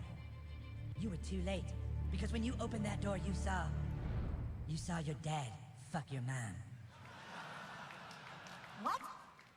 Butthole doesn't trust anyone because his dad fucked his mom and he couldn't do anything to stop it. That doesn't make any sense. I know. How could the person you trust do that to the only other person you love? Carbon, everyone's dad fucked everyone's mom. Huh? That's how it works, stupid. Our dads fucked our moms. Oh, right.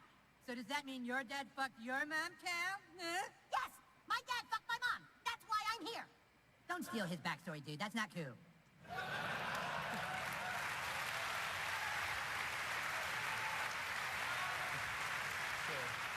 I can see there's a lot of people that relate to that story. Yeah, it's very personal for us, and apparently that does touch a lot of people. Ну, зал, по крайней мере, безумно доволен. except for Jesus. Я думаю, все поклонники сериала и игры просто в восторге. So obviously that's pretty brutal. We've got another thing in South Park that's brutal, our combat, and we worked on that a lot together. Yeah, the combat system is much improved from Stick of Truth, and it's a superhero game, so it has the combat is definitely the center.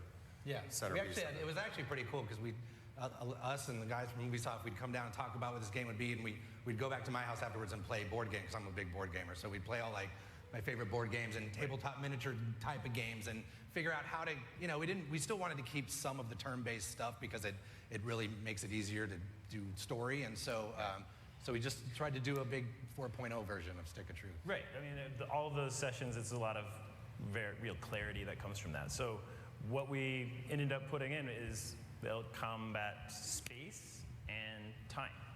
So let's talk about it. First, let's talk about space. You're not restricted to a location anymore. Now you can move to get into tactical positions on your enemies.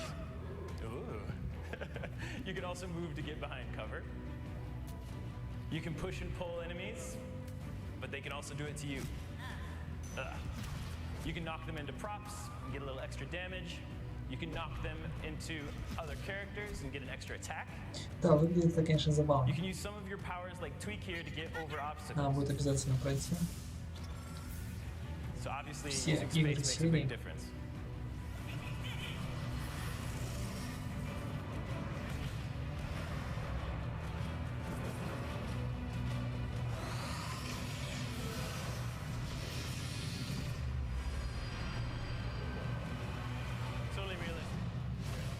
Next up is time. In the first game, your farts were legendary. Now your farts are so powerful that you can use them to rip the fabric of time itself.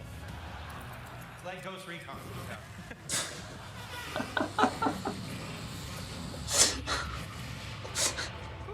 So, you can use that to rearrange the turn order. Mastering space and time makes a huge difference. I can't wait for you guys to get your hands on it. Let's bring it out with big volume.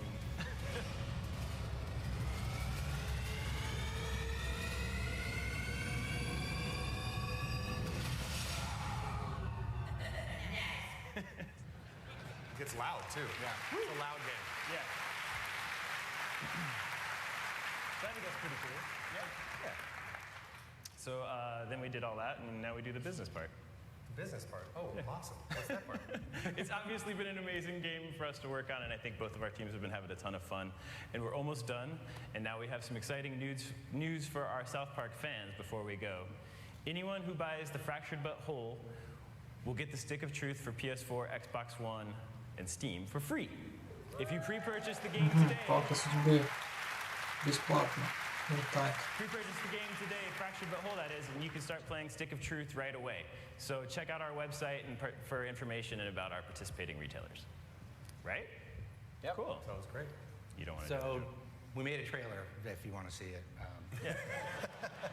Sort of shows what the boys are fighting about. That was the Civil War Fractured But Whole part of it. People want to know the release date probably too. Oh yeah. Yeah. What do you think it is? What do you think it is? I'm putting my money on December 6th. The Fractured But Whole will be released on December 6th.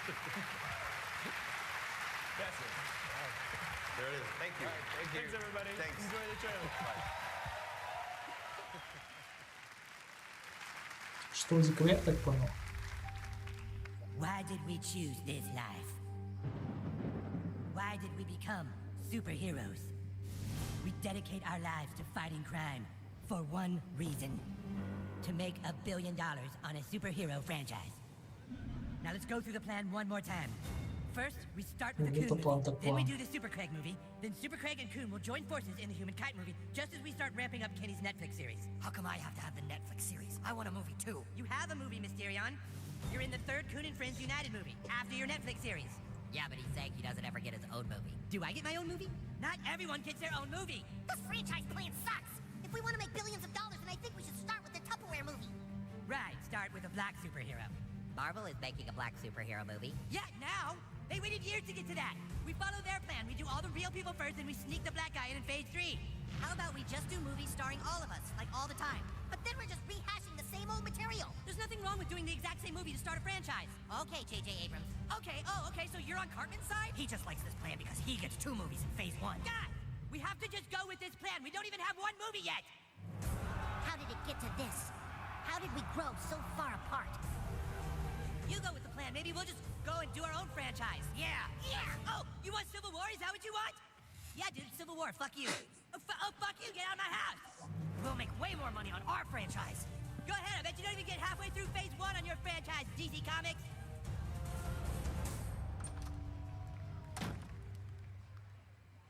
I thought Civil War wasn't supposed to happen until phase 3. Shut up, Super Craig.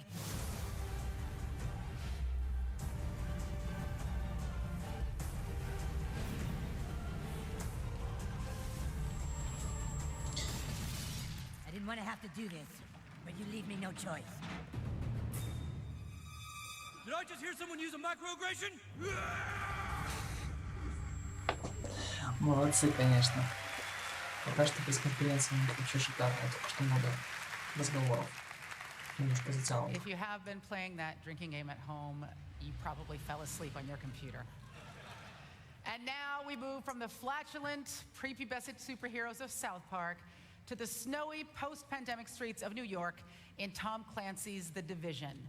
Thanks to all of you out there, The Division broke records when it launched earlier this year, and today more than 10 million of you have spent up to 3 hours a day hitting a steady supply of high-value targets and trying to get your hands on the best loot in the Dark Zone. Well, here to tell us more about what's new in The Division, ladies and gentlemen, please welcome Julian Garrity, Creative Director from Massive Entertainment.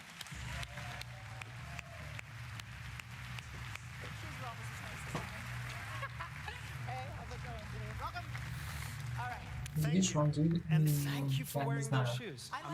я не фанат, опять-таки, ну, плохой ничего не могу сказать. Но мне уже говорилось неоднократно на E3 2016, поэтому... It's a cool ass game, and you guys have been adding all kinds of new stuff to the game since it debuted. We heard just a little while ago about the Underground, so you want to tell us more about what's going on with that? So, in Underground, you and your team will be fighting against a dangerous threat hidden beneath the streets of New York City. And every time you play, the challenge is unique. That means endless replayability and even better rewards the further you go. Okay, so, I mean, one of the coolest things about this game is it is open world, it is so robust, and you're making it more robust all the time. So are you going to tell us when we're going to get this new content, or do I just have to start taking bets? I know, I'm big and I'm also pushy. Yes. I agree. Underground will be out June 28th on Xbox One and PC, and August 2nd on PS4. And this is just one of the updates we'll be releasing this year. Because for the Division team, this is a long-term commitment. We love this world, you love this world, and we're going to keep on making it better for you. That's awesome. I mean, you know, I've been in love with this game since you guys first debuted it on one of the shows that I hosted, and I'm really, really excited about it. Cool. And that's not the only thing we're going to tell you about today. We've got a little surprise for you. To celebrate Ubisoft's 30th birthday, we're giving our fans 3 exclusive outfits to use in-game. Ghost Recon, Rainbow Six, and Splinter Cell.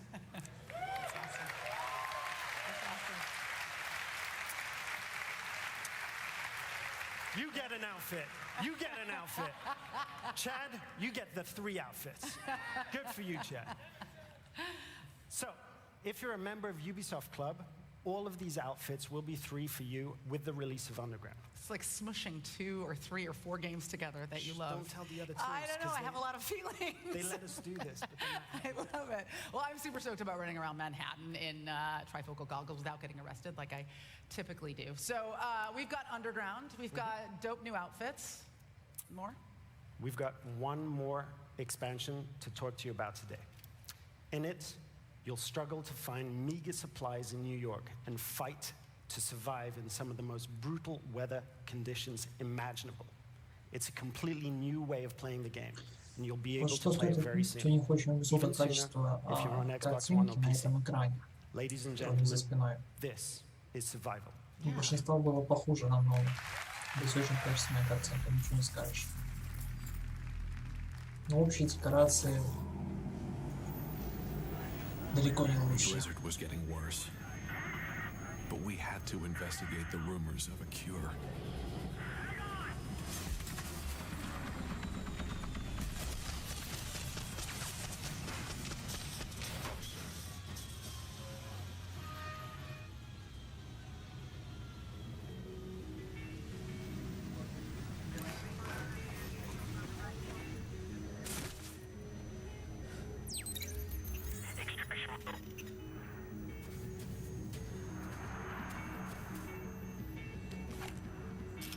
The storm took everything.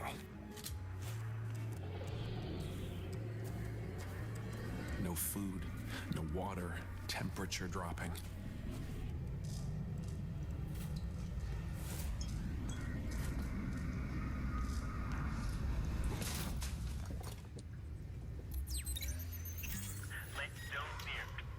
Over here. We are not alone out here. Come on, man. Yeah. In this world, it's hunter against prey.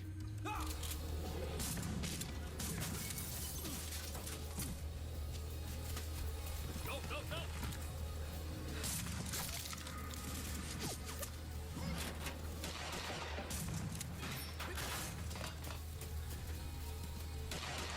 И все бегают, все стреляют, а никто попасть не может.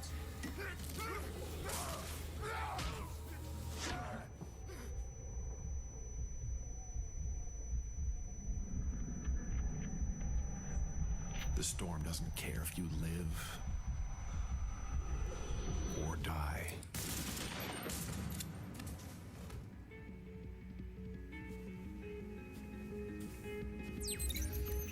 Evacuation area compromised.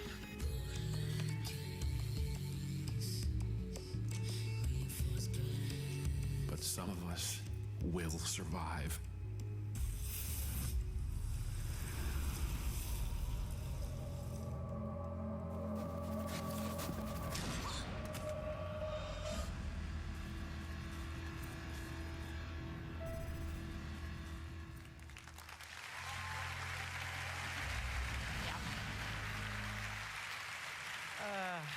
So much awesomeness. Now, for Ubisoft, VR is the perfect technology for making gaming more accessible.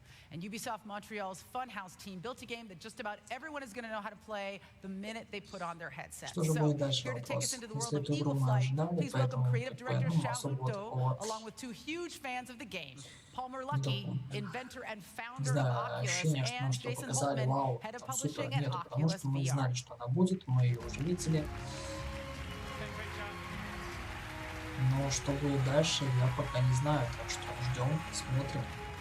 Hello everyone.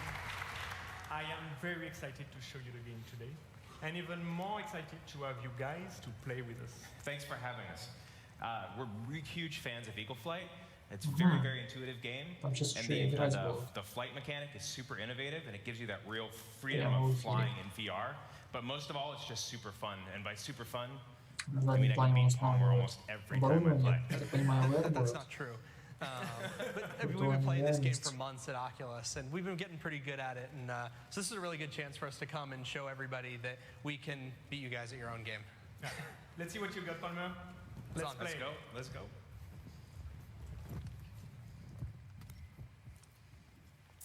Hello everyone.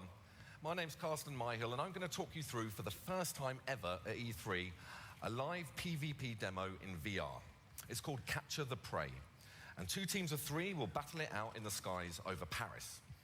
Over here we have the blue team resplendent in their Hawaiian shirts led by Palmer Lucky, Olivier and Vicky, and the red team led by Jason Holtman with his 2 wingmen, Andre and Charlie. The rules are simple.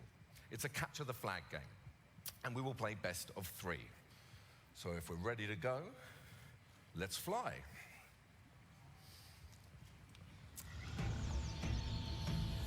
So we can see the first location of the prey, right there at the foot of the Eiffel Tower. Супер передовая Take игра. it to the net to score a point. It's a bit like football. They have to work as a team, taking the object and bringing it to a goal.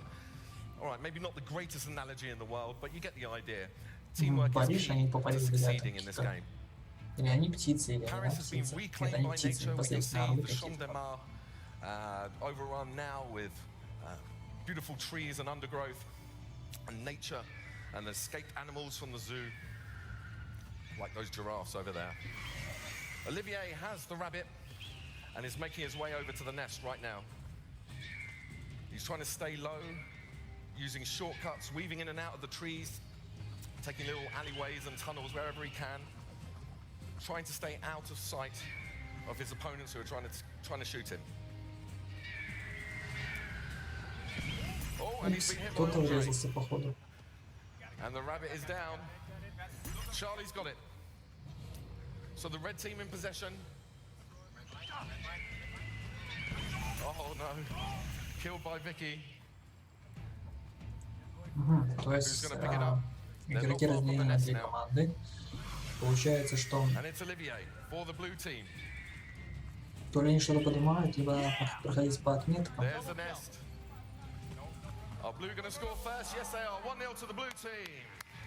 Yeah, well done, guys. Okay, remember, it's best of 3, so the red team need to score to stay in the contest. Oh, Vicky with the amazing steal and then flew right into the line of sight of Andre, who took it from her.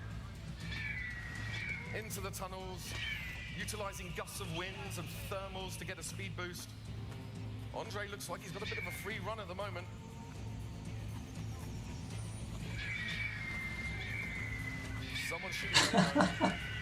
Как это со стороны выглядит? Вот такие все. Andre staying low, Jason being wingman, backing him up.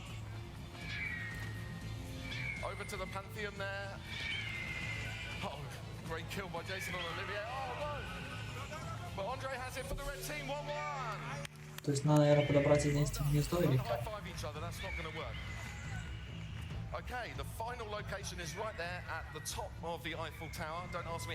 Нет, забавно, вот так сесть с друзьями поиграть, это было бы супер вообще. We'll see them shooting at each other as they head up to try and get that final rabbit to win the game. Yeah! Palmer with a kill, good work. And Andre's down, great shot. Vicky taking him out there. То есть ты еще и стрелять можешь. The Eiffel Tower. Неплохая практика была бы получше. The thermals. But Jason with the rabbit gets the final score. No! Vicky with the steal.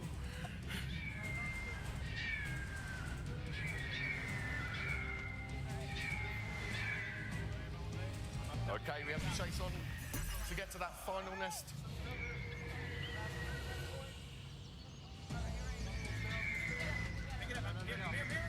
Not far to go now.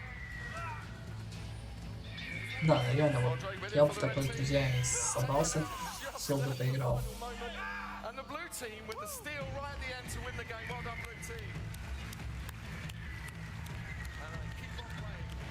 Круто, реально круто. For those of you here, you can come to the Ubisoft booth and the Oculus booth to try it out yourselves. So we'd love to come and see you down there. Thanks very much. Have a great E3.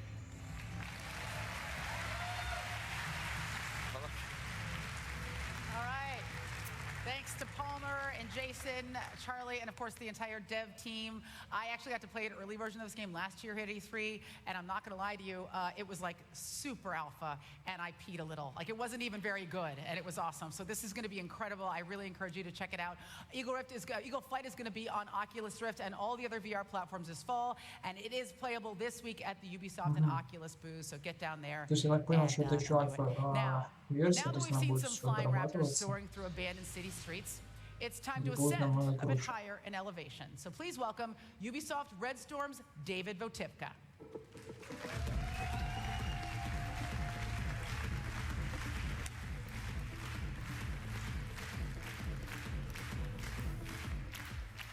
At Ubisoft, VR is about more than just technology.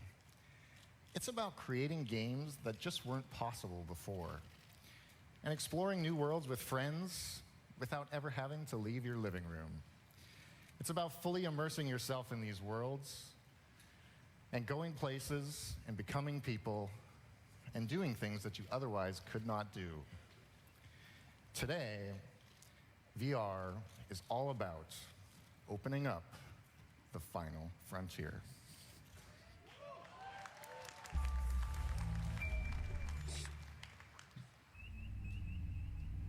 Вот мне то, что нравится, то, что тот момент, что люди одеты в простую одежду, сами по себе такие простые, никаких понтов, ничего. Вот, очень приятный момент. Captain's log. Stardate 2016.165. Starship USS Aegis is preparing for her maiden voyage. We've gathered some of the most decorated officers in the Federation to test her limits and to prove her place among Starfleet's finest ships. We're en route to a secret testing facility and are proceeding to our destination at maximum warp.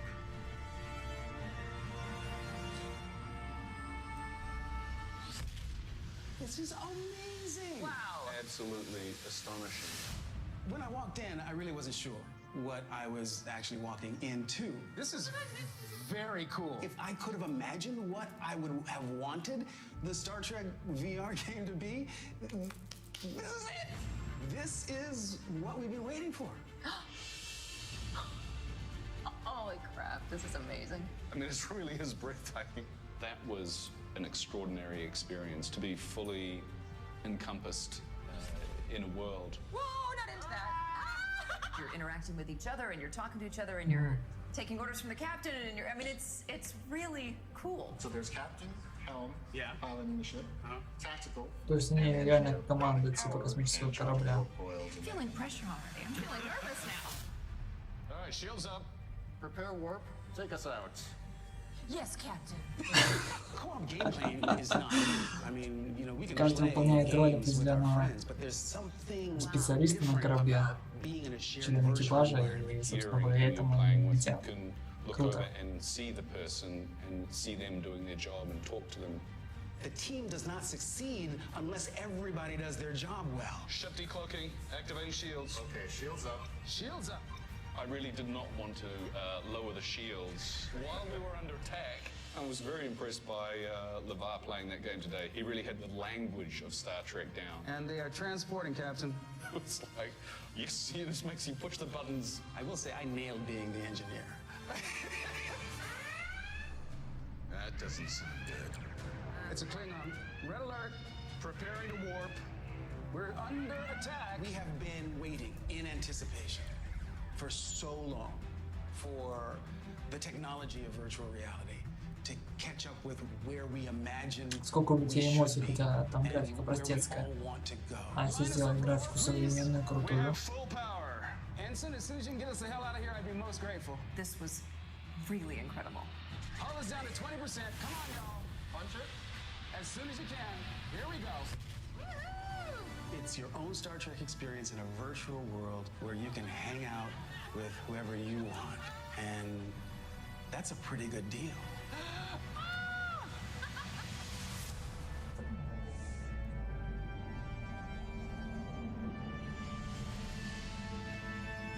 Star Trek.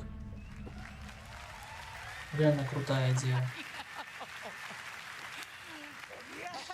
Молодцы. Даже я похлопаю. Ever Star Trek VR game. As you can see, it's amazing, and you heard it here first, unless of course you heard it from the reporter who leaked it on Reddit. You know what you can suck a bag of. Ladies and gentlemen, here is the man who was rocking a VR headset way before VR even existed, Mr. LeVar Burton.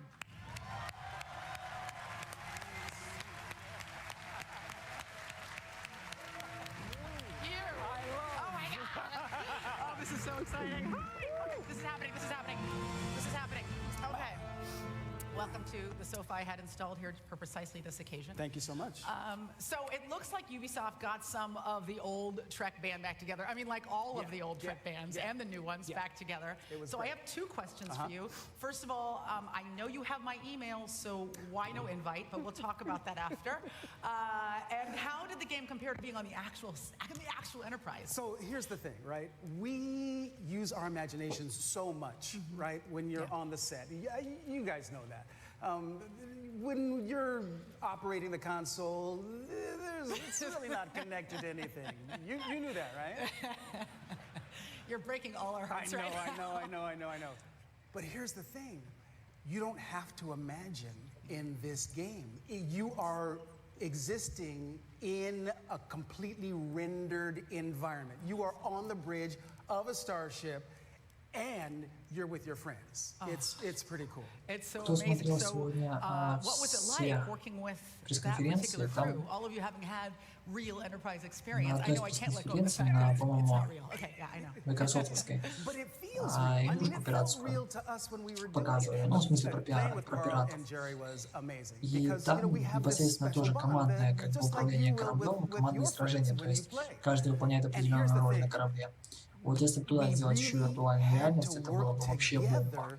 To accomplish the Я, по крайней мере, mission. так And what's думаю. more Star Trek than that? I mean, you can play as the engineer, or you can drive the ship, you can be tactical, or you can be the captain, but no one position is more important than any other. Everybody has to do their level best in order to get the job done, and that's at the core of what Star Trek has always been about for me. Right, and what people love about cooperative gameplay. Yeah, absolutely. So when you were Jordy before, you were the engineer. Yes. But in the game, you got to be the captain. So what did that feel like? Well, I told the guys at Red Storm that I was not going to shave my head for the privilege, and so they said fine. For me, it took a minute for me to get acclimated because it was weird how I just sort of slipped into Jordy. It was like that skin, I just like put it right back on again. The lingo, the rhythm, the technobabble, it all, started Конечно, clicking in. мужик видно, что получил очень такие эмоции, испытал очень яркие, очень под большим впечатлением, и он сейчас всем этим хочет поделиться, но не знает, как это передать. That's how we start this thing. So Кто подвязан на него, уже хочет покупать и играть. I think that they really nailed it. The graphics, everything, it's so beautiful, but you will forget all of that. Right. Because the gameplay is so engaging. God, it's so cool. It's well, awesome. I can't wait to play this game, preferably at your house. Yes. Well, you can come over and then we can play with like Brent and Jonathan Frakes and Michael Dorn. What are you doing to my feelings right now? No. Won't that be cool though? Yes, it would be cool. Yeah. I don't want to burst into tears in the middle of this conference, so I'll just cry it out with you after. But thank you so much for talking about this with us today. My pleasure. You are dismissed. But you can't dismiss me unless you outrank me. It's very clear that I don't outrank you by like many levels, so I will just say, make it so, number one. I love you. Oh, I love you too. Oh my God. Guys, LeVar Burton, everybody! LeVar Burton!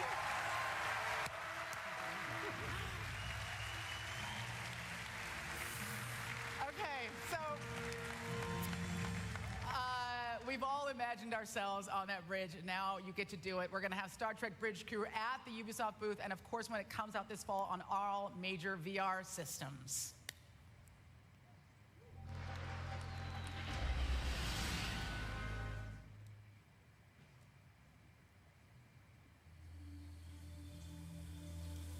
Так, стоп, где-то это я уже видел. Цивилизация, что ли? Нет. Или да?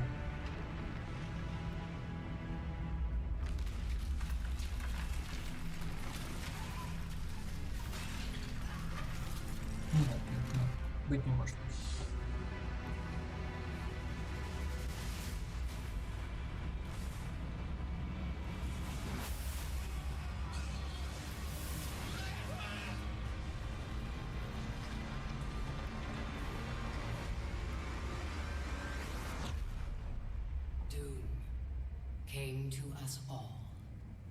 Так, что за игра? Где ты это видел?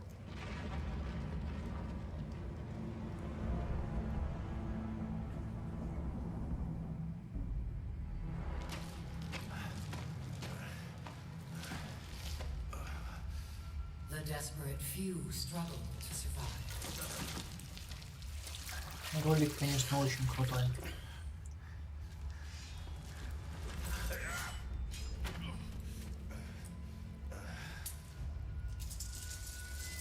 А, все, не сообразил. Сейчас еще третий класс, да. Угу. Название, к сожалению, не помню. Но меня очень заинтриговало. Я читал на Mail.ru статью про эту игру.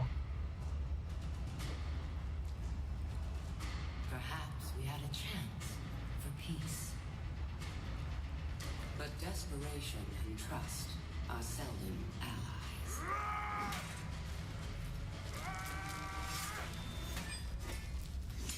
So began a millennium of conflict.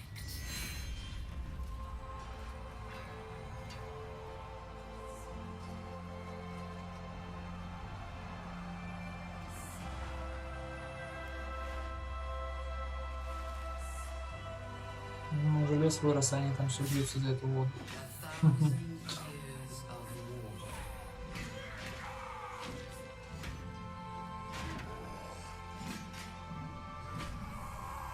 Ролик крутой, но я бы геймплей посмотрел с удовольствием.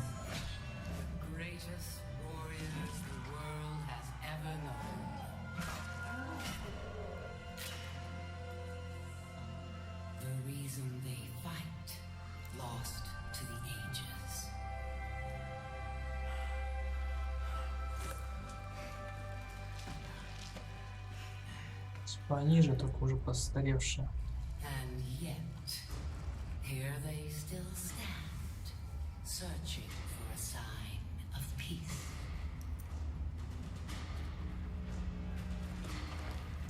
I will show them.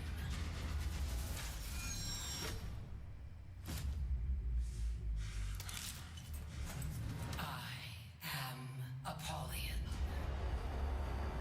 И дальше понеслось. Стрелу раздора запустил. For Honor. Очень заинтриговала игрушка.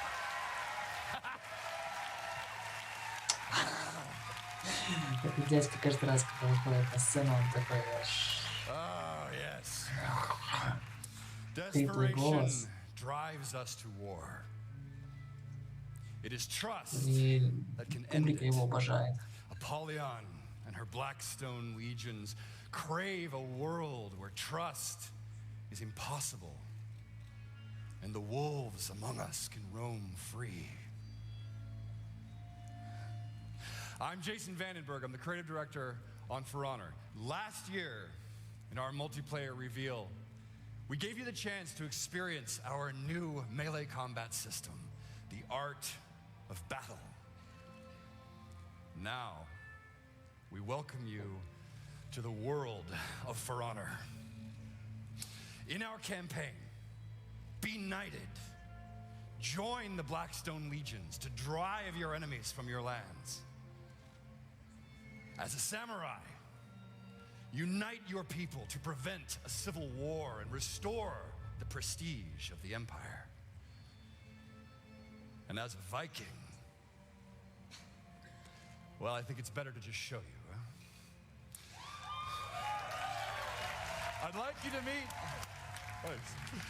to meet our game director on For Honor, Roman Campos Oriola. Come on out, Roland.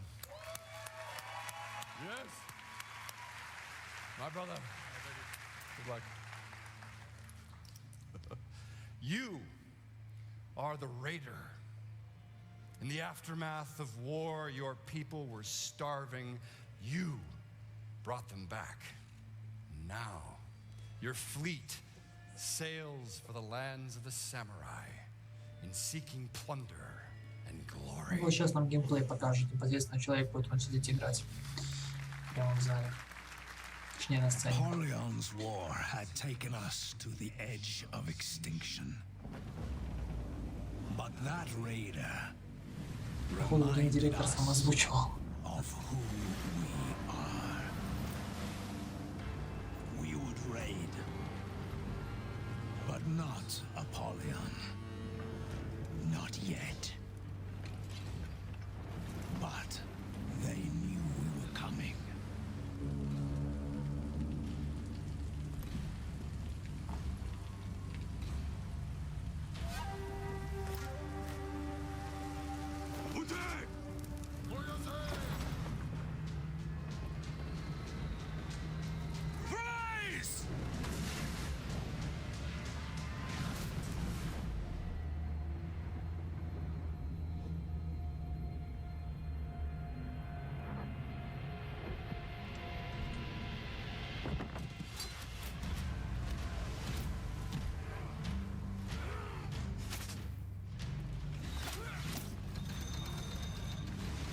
Вот это круто.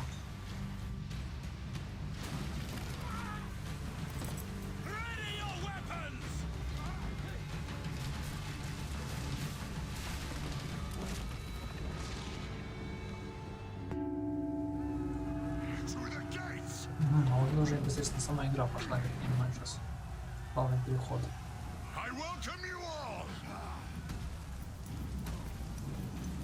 The gates of that fortress hadn't worked for a century. All we had to do was get through them.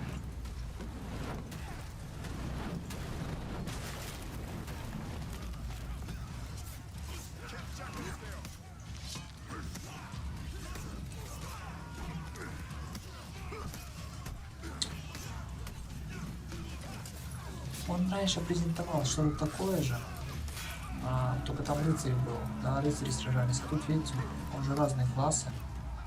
Я не надеюсь, если это одна и та же игра, просто что ее доработали, сделали идею более широкой. Там как бы дуэтное было построение такое.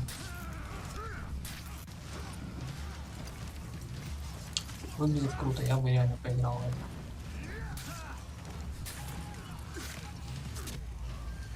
Причем с огромным удовольствием.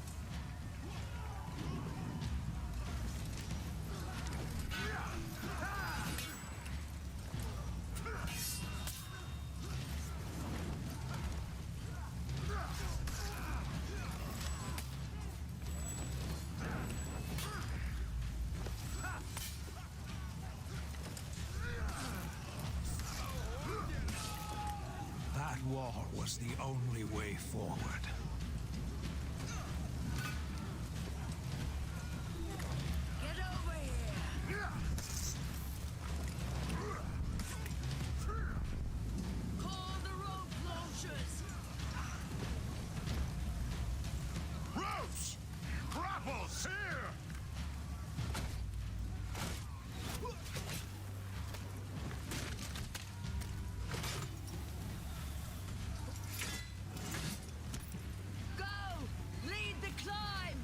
Игра как фильм. Да, вот за такие вещи и платить за игру не жалко. Главное, чтобы было чем платить. Что сделано реально круто. И это, друзья, реальный геймплей. Вот человек сидит, играет.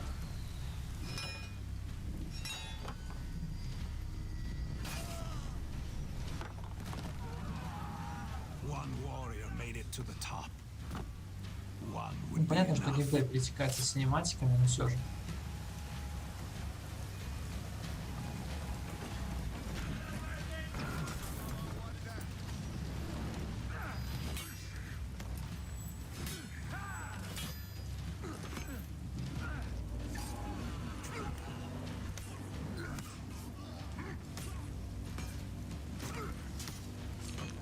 Ну, тоже удобненькие враги какие-то пошли.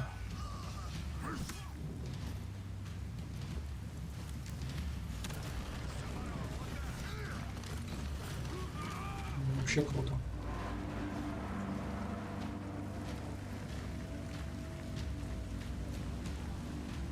The raider got us inside that fort. Now we have them.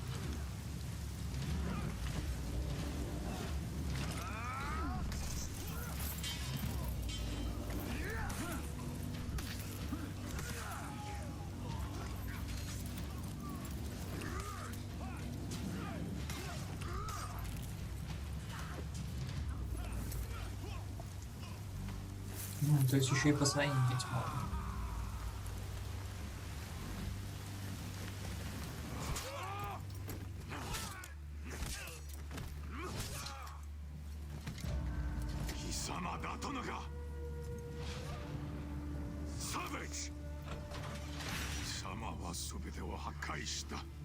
My fortress is lost. My soldiers slaughtered. Soon, I will join them. You open the gate. Now, you will pay!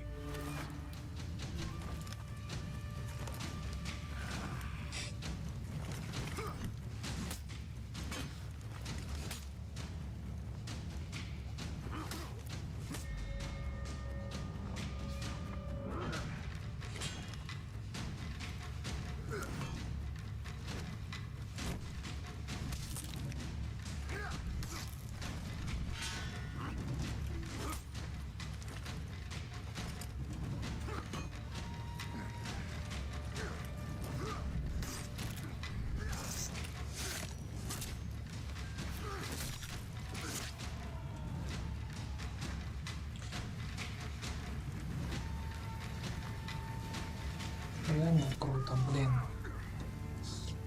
Слушайте, мне так, скажем так, игровой аппетит раздорили, я так хочу теперь в это поиграть. Просто не передать словами, насколько сильно. Мощная, если так вся игра. Угу. 14 числа 2 месяца 2017 года. В феврале, то есть, получается, в середине февраля.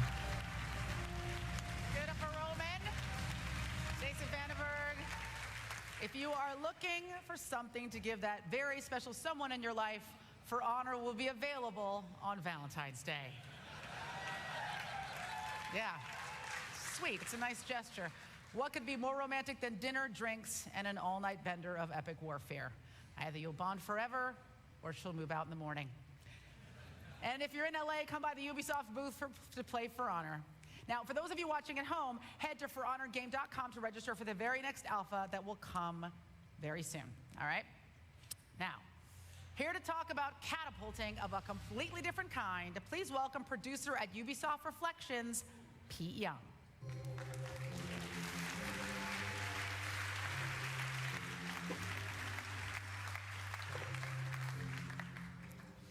At Ubisoft, we get to tell all kinds of stories.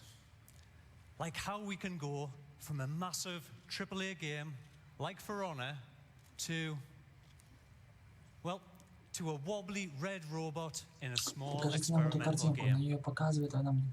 Last year, we surprised you and ourselves with Grow Home, the story of our little robot Bud learning how to experience the world around him. And today, I'm really excited to announce that Bud is back.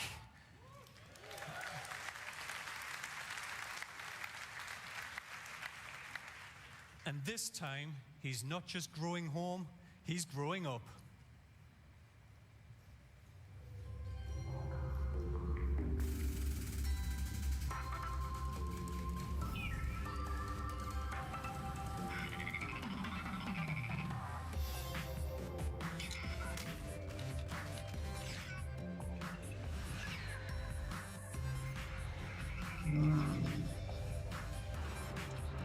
Первое впечатление совсем не айс.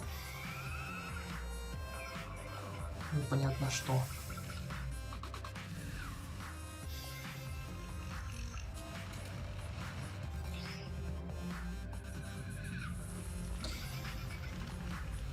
С такого ролика мало что можно понять.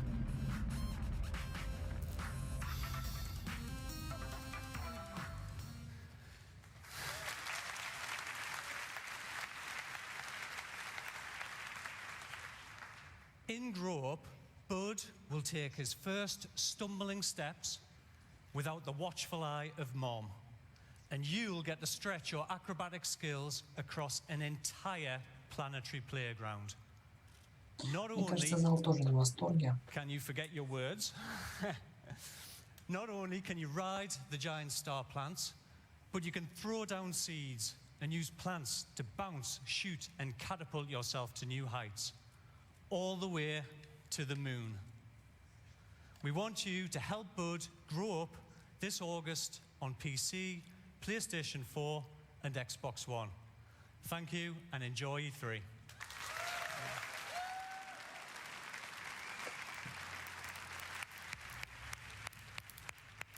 Pete, your accent is so adorable, you could forget to say anything at all and just turn those vowels into words way up. There were like 18 A's in that word. You're awesome. Now, at its core, Ubisoft is a creative company with an independent spirit, and support for innovative projects is a part of its DNA. But every once in a while, that DNA mutates slightly, and this happens. Here are the Ubisoft creative directors, Так, и что же будет?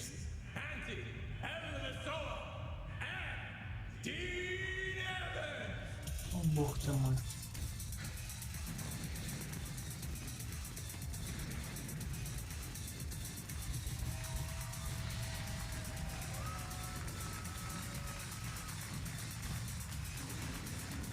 Клоуны.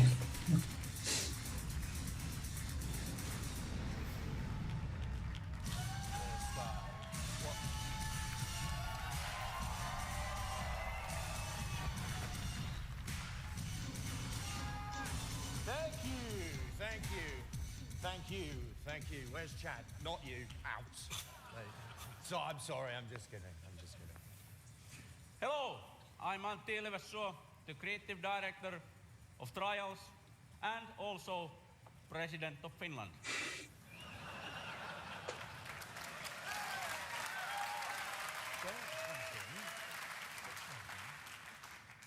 Hello, I'm Dean Evans, creative director of the original Blood Dragon and advocate of world peace.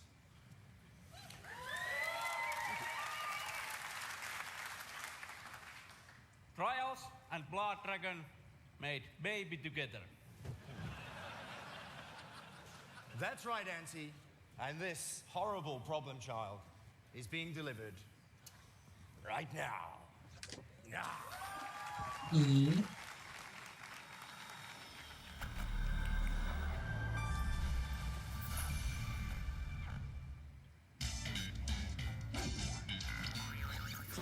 Что за мертвый глаз?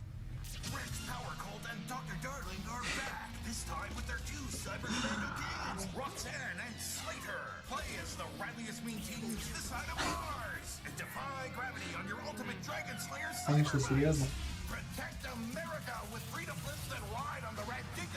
Не, слушайте, как прикольно выглядит.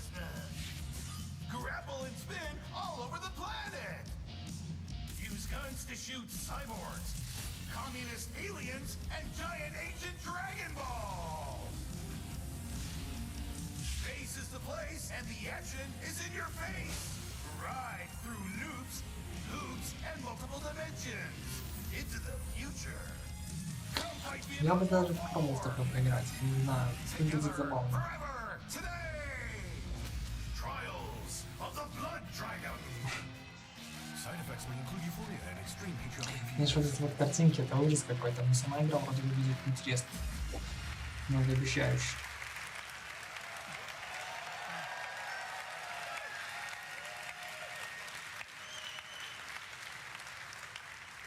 Nothing like an 8-bit title to get you excited. As you can tell, this game is a beast, and in case you didn't get the incredibly subtle messaging in that video, it is out now on PC, PlayStation 4, and Xbox One. Well, actually, it's almost out now. We didn't want anybody sprinting off to chase blood dragons while we were still here on stage, so the game will be released as soon as this conference ends, about 30 minutes from now. Calm yourselves and just take comfort in the fact that apparently LMFAO is back together, guys, so that was nice. All right. Guys, never knew they were white. Guys, this is Ubisoft, and there is, yes it is, my friends, and there is no UBE3 experience without a deep dive into Assassin's Creed. You know this, and I know this, and this year is special because Assassin's Creed is about to go super multi-platform. Here to talk about the upcoming Assassin's Creed movie, please join me in welcoming legendary movie producer Frank Marshall. Assassin's Creed. В принципе, он есть на каждой выставке у них.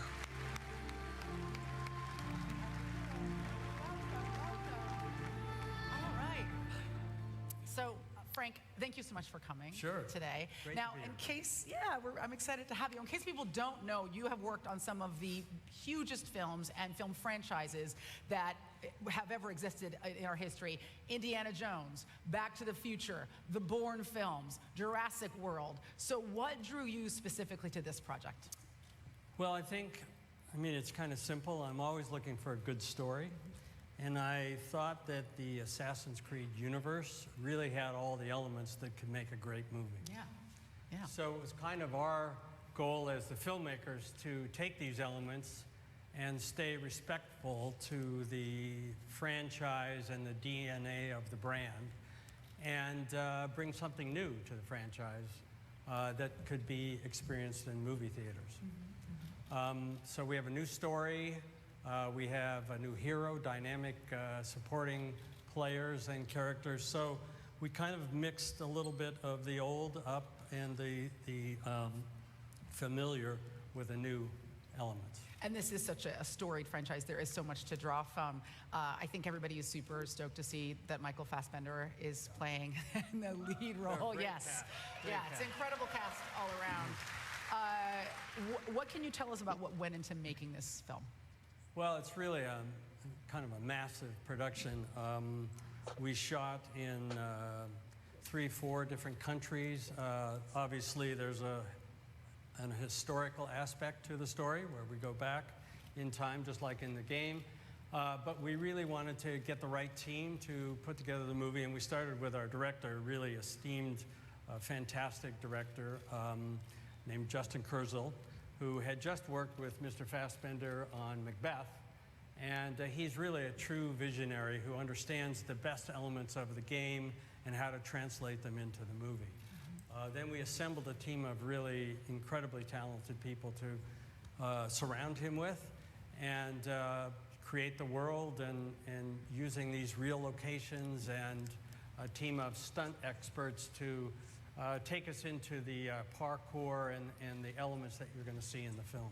Yeah, I mean, that's such an integral part of this world, is the physical aspect of this game, and trying to replicate that in the real world had to be a challenge. Exactly. We've got the best in the world at doing those different kinds of stunts and those different kinds of elements. So, given all of that, what do you think people are going to be most excited about seeing when they see Много Assassin's слов, мало дела. Не что нам видео какое-то показываете, а вы нам рассказываете. But really, it's the multi-layered mythology that we have that comes from the game, and the kind of putting you into the story. We have a real story, and it has an arc that goes all the way to the end, and you're being able to have that same wish fulfillment you have in the game, of being able to see the world through the lives and the ancestors, through the genetic memory that our character has. That's incredible. I mean, I think people already imagine themselves in this role. So to kind of write it large and bring people in is an interesting challenge, but obviously a really great opportunity. Now, this is E3, so people are expecting huge reveals. We want secrets, we want dirt. What magical things can you reveal to us about them? Nothing. Come on, Frank. No. Actually, I'm excited because I can show you a little bit more than anybody here has seen already. So we're going to have an exclusive video that gives you a sneak peek behind the curtain and shows you everything that went into making this film, as well as never seen before footage from the movie. So we're going to roll that video very soon, as soon as you give the word, right? As soon as I throw to it. Well, thank you so much for being here today. My pleasure. Assassin's Creed is going to be in theaters December 21st. So play a lot of Assassin's Creed before then, so it's all inside of you when you go to see the movie. And now, for your viewing enjoyment, I present Mr. Michael Fassbender. Смотрим.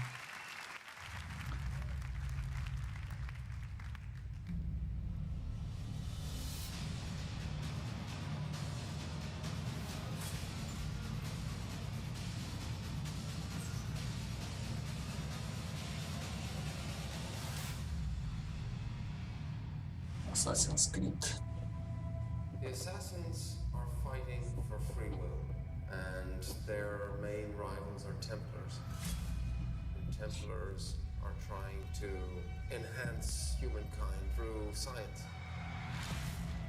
I think Assassin's Creed has a really deep concept and idea, which is видели, как во время съемок фильма перепрыгивают через между домами, подвешенные на веревке. Through the eyes of our protagonist, the Michael Fassbender's playing. What do you want from me? Your past.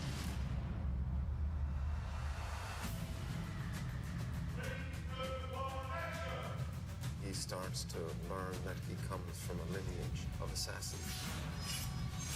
He realizes the true history of himself, and he creates a kind of revolution. We work in the dark to serve the light. Assassins.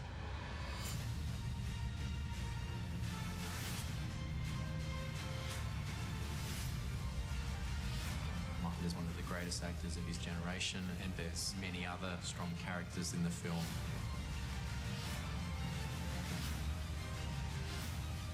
Актерский состав очень хороший. Но с другой стороны, все эти шпицы мы видим в подобных фильмах, поэтому может, стоило бы кого-то другого взять. Кого-то неизвестного, кого мы не привыкли видеть в каждом втором фильме. Вот это вот, допустим, товарищ я бы убрал. Да, он хороший актер, но мы его видим во многих подобных фильмах.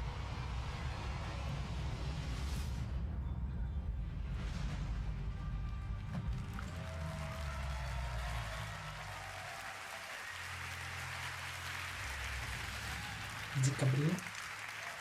Друзья, в декабре этого года. I feel exactly the same way. Круто, надо будет I think we've обязательно all посмотреть. imagined ourselves in that role over the years when we played the game, but I can't think of a better choice than Fassbender. He's super hot. Really looking forward to the assassin getting naked. All right. Just me? Okay. Now for our next game. Oh, all right. Okay. Они дали сказать, все пошло не по плану. If democracy thrives, the corporate interests are rigging the elections. Your elections. Your favorite social media giant, Invite, knows everything about you. And they're manipulating your feed to tailor your opinion to their interests. They are fooling you into voting for their puppet, Congressman Mark Russ. Invite wields the single most powerful population control tool ever created. Defend democracy. Help us tear down Invite. Lend us your processing power by downloading our app, and together, we will expose Congressman Russ. Join us. We are DedSec.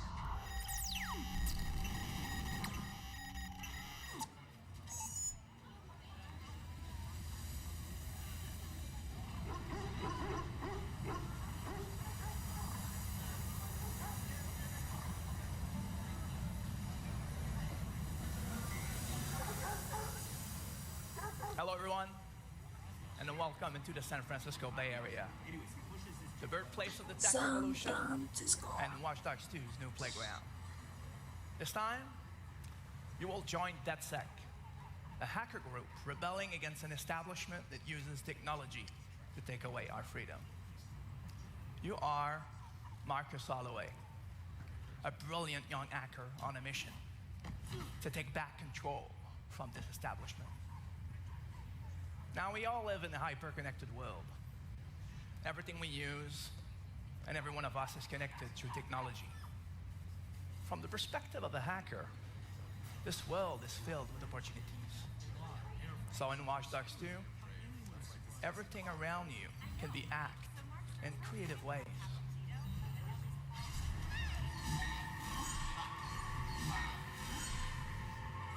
You can also profile, manipulate and act. Типа вы такой мега супер-пупер хакер. Ходите хулиганите. And you're not alone.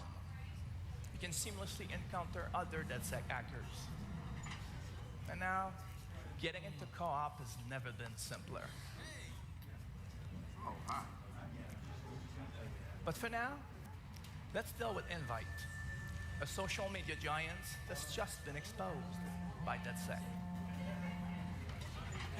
Our numbers are going through the roof, but we just promised to leave the lid open on Invite. And we'll deliver. Have faith, sister.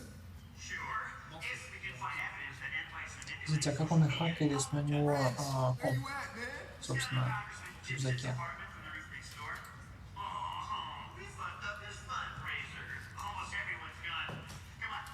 Okay, people, this is strictly by the book. Don't paint outside the lines and stay frosty. Fuck you. Just get in there and find some rusty nails to crucify thrust to the social media press. On my way. Да, тут стопудово будет предъява YouTube по поводу авторских прав из-за музыки. По-любому.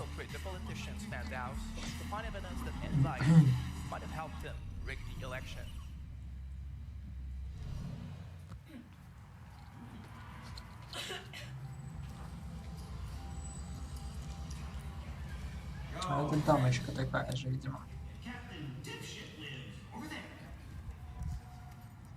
Yo, check it out. You can see the whole city from here. Whole lot of people out there, man. Whole lot of people. Где-то в студии просто кашляла дамочка. You don't even feel it. Just numb. It's fucked up. I know it's gonna be a hell of a fight turning them back into people. Fucking A, man. Okay, dude. You find the evidence, and I'll mount our exit strategy.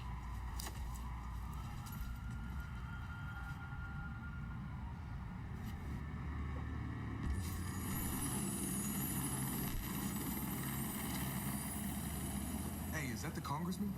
No, I do believe that is a helicopter. Fuck you. Marcus, the building just went off the grid. We can't get in or see inside. They're up to something. I'll see what.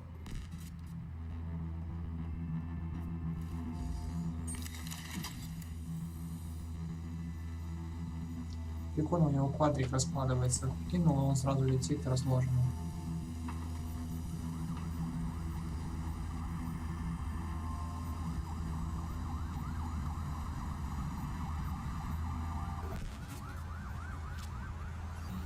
They got armed help in there.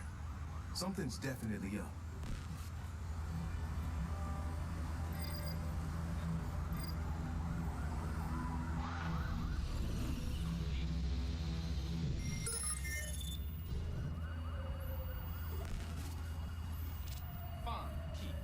They're scrubbing the evidence. Get us access, Marcus, before it all gets wiped. I'll get you inside the system. Once I do, you use the botnet to brute force your way in and download everything you can. But once you start Ну, downloading, в общем-то, игрушка в стиле GTA-шки, я так понимаю. And I got a surprise for them.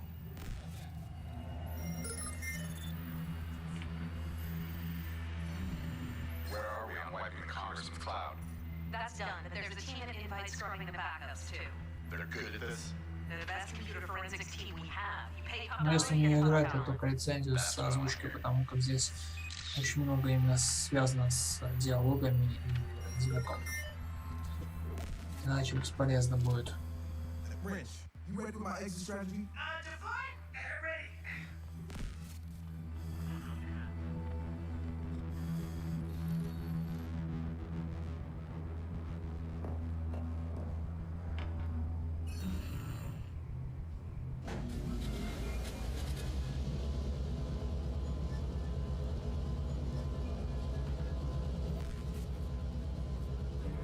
Остается вопросом, что делал башенный экран около полностью построенного здания.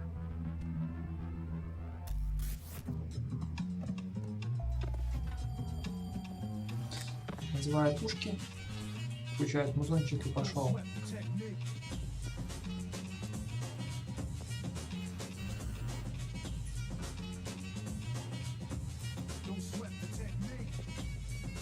Здесь точно YouTube так улыбается. Так.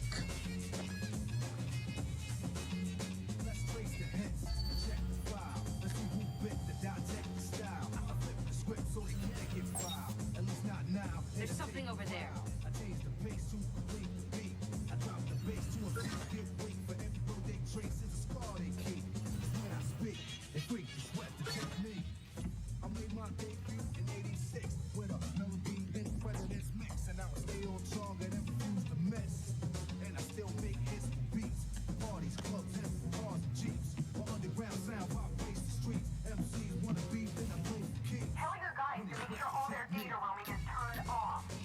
Already done. This isn't our first rodeo.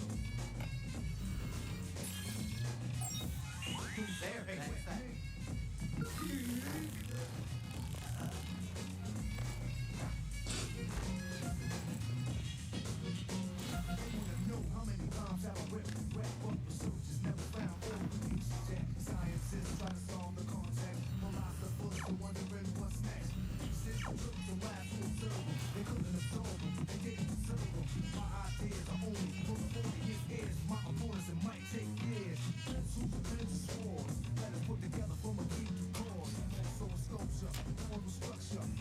Как-то он такие девайсы из кармана достает крупные, где он их там хранит, у него карманы безграничные, безразмерные.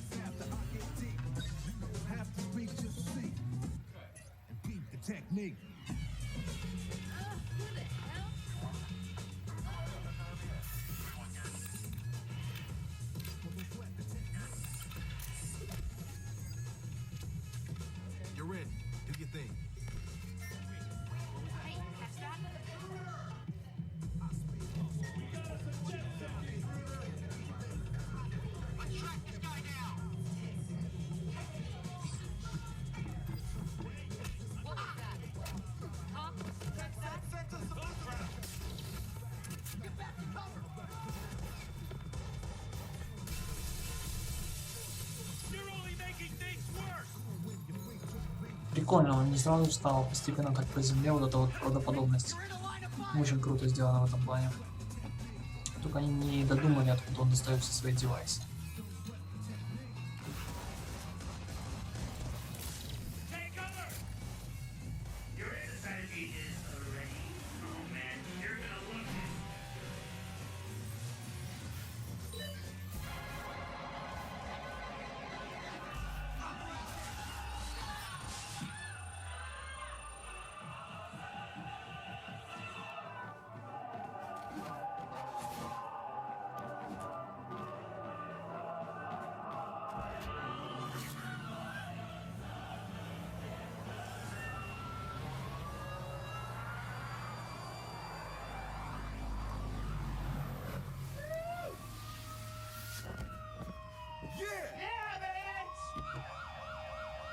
Holy fuck, this is awesome. You can move your pants later, man. Because we are just getting started. Watch Dogs 2. Ну и было анонсировано еще до выходных.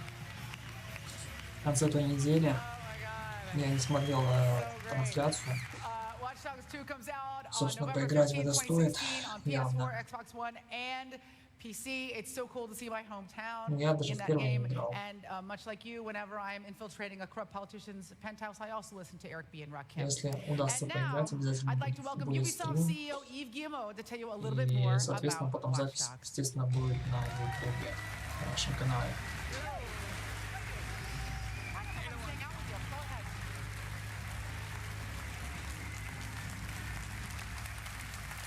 Hello everyone, thank you for being with us today.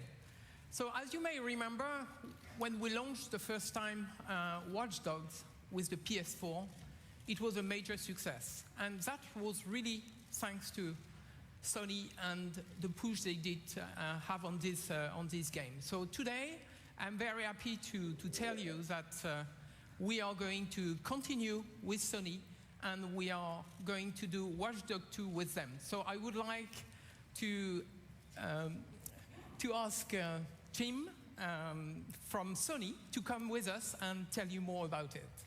Thank you.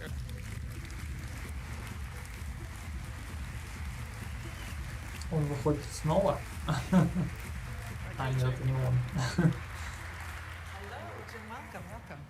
Thanks, Eve. That's right. We've been really impressed by Watch Dogs ever since Ubisoft first Я showed the понимаю, у них game осталось 21 right here минута. back in 2012. I think you were. Может быть, что-то еще под конец нам бабахнет такое, что Early days of the PlayStation 4. And then our partnership went even further. A while back, Sony Pictures Entertainment signed up with Ubisoft Motion Pictures to produce a Watch Dogs feature film with new Regency Productions. After what is shaping up to be an amazing Assassin's Creed film, we think Watch Dogs is set to be the next video game-based blockbuster movie. Yeah, it's an incredibly filmic game. Yeah, it looks so cool. And, you know, as you know, Jim, it's never too early to think about who your lead actor is going to be. So I'm looking at the character and I'm thinking Michael B. Jordan or a Taye Diggs or an Aisha Tyler who is tall and black and slightly masculine. That's what I'm thinking, you know, yeah? Yeah. We can talk about it backstage. I'll be waiting. Now, I understand you also brought something very special to share with our PlayStation players out there, right? That's right. PlayStation owners will have access to all Watch Dogs 2 DLCs 30 days before they're released on any other platform. Wow, that's incredible. That's incredible. That's a killer deal for the PlayStation Nation. Thank you. Thank you so much, Jim. And now we're going to take one more look at the wild hacker playground that is Watch Dogs 2. То есть нам еще решили показать немножко геймплея. Ah, the San Francisco Bay.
Хороший контраст.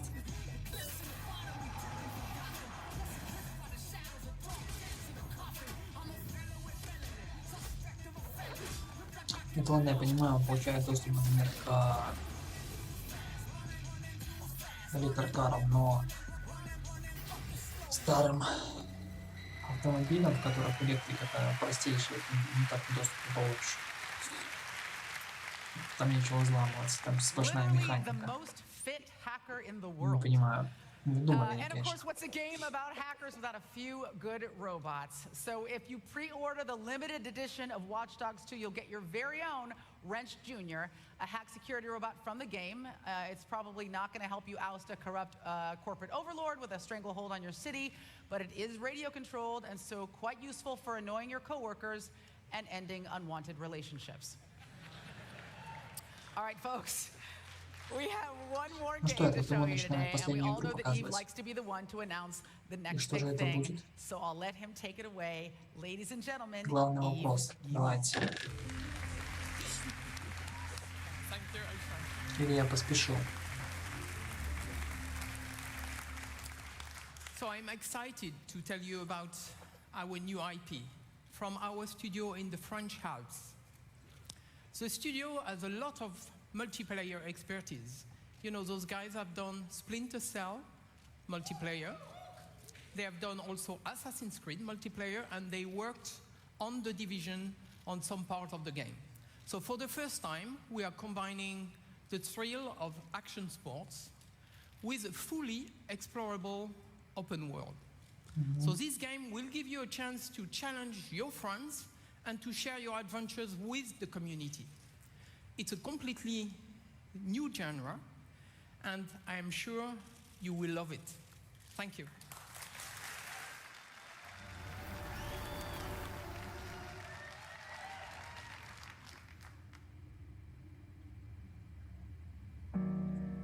It's that moment where I've committed to leaving, but I haven't left the earth yet. Nothing you Что can do там but charge трейлер, forward. футаж? What I love the most in the Не mountains понял, is что that I написано. can do anything I want.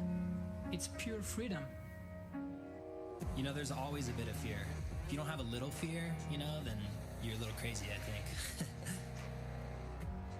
Nothing else matters up here. All the chaos is just gone. No one else around.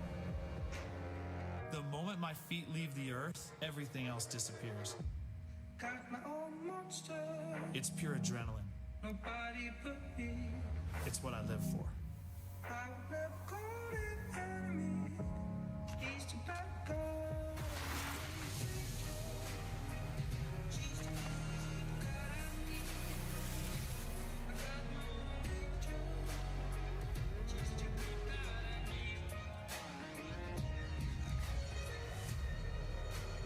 The mountain is your canvas, you know. Я пока не могу понять идею. Если это вдруг будет какого-то что-то вроде, как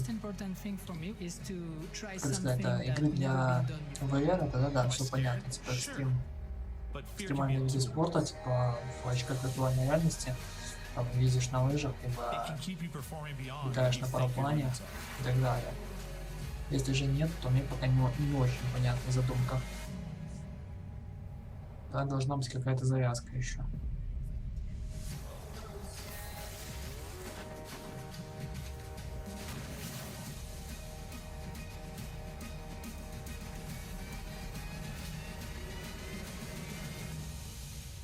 Тип.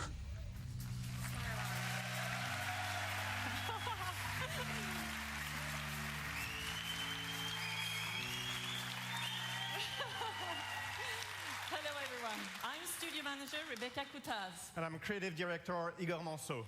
We are from Ubisoft Annecy at the base of the Alps, just a few miles from the tallest peak in Europe, Le Mont Blanc.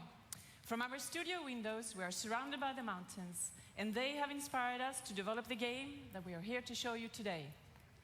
Up in these mountains, sport isn't always about winning. Sometimes it's just about doing awesome things with your friends and living life to the fullest. And sometimes it's just about capturing those memorable moments and sharing them with your friends. Let's show some gameplay. Take it away, Igor. Thank you.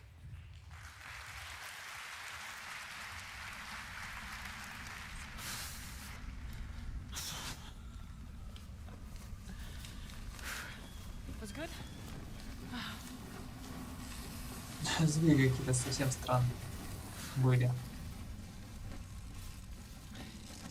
Welcome to the world of Steep, a massive open world partially set in the Alps, at the intersection of Italy, Austria, Switzerland, and France.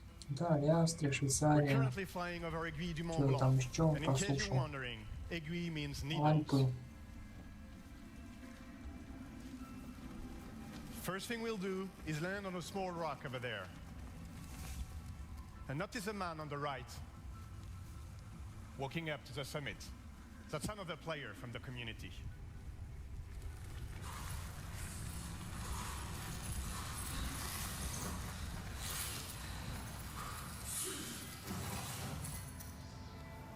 From here, we can now enjoy the view and observe the world around us.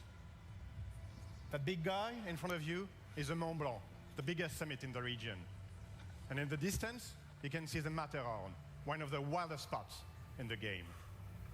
And on the right, you've got the Aravis Range, the region we come from, where Ubisoft Annecy stands. In Steep, we developed a really cool observation tool. We call it Mountain View. Mountain View allows you to zoom out from your position, observe the world, and navigate into the environment. Our mountain range will be populated by drop zones. Drop zones are entry points for you to drop in the world when you're ready. Now, let's get back to our initial position. Besides drop zones, the game will offer a wide range of challenges for you to test your skills. The one in front of us is a wingsuit activity. And as the other player drops in, we'll follow him and triggers a challenge. This is a proximity flying race challenge.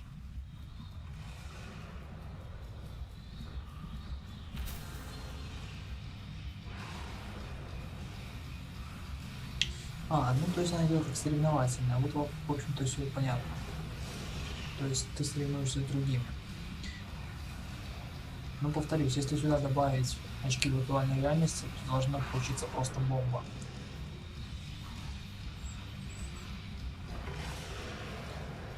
Только опять-таки, чтобы в очках виртуальной реальности ты свое тело видел.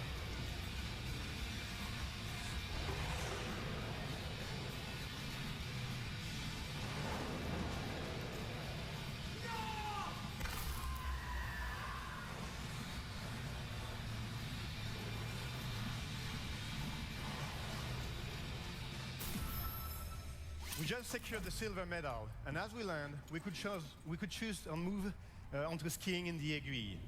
But we'd like to introduce you to another region. So let's switch to Mountain View and head over to Aravis.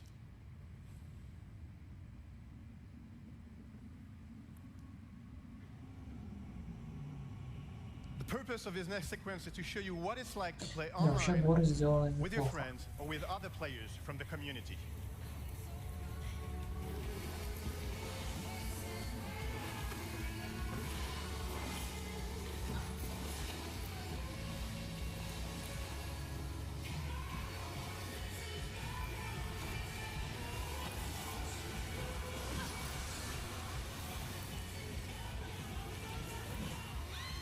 As you ride, you will keep meeting other players from the community, having fun in the mountain. Let's switch our point of view to follow those riders. As you noticed, the game will support GoPro views.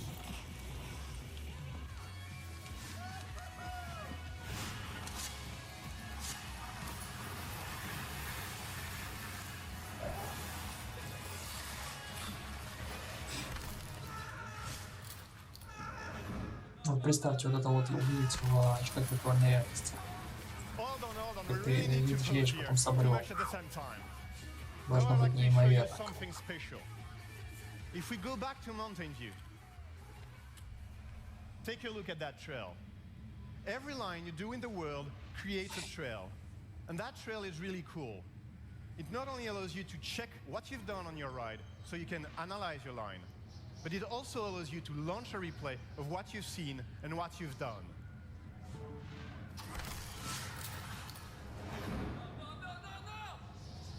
То есть можно посмотреть любой отрезок твоего пути.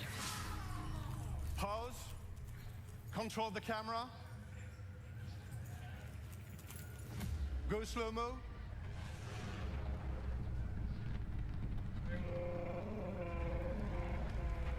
And follow any players you've met.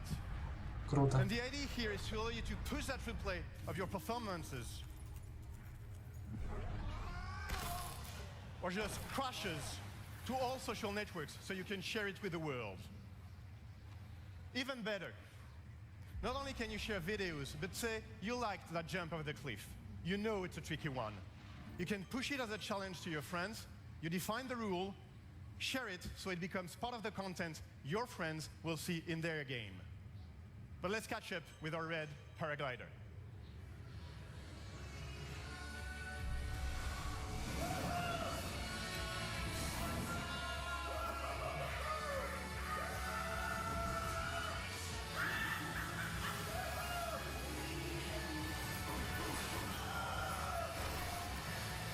Костюмчик, то, что надо.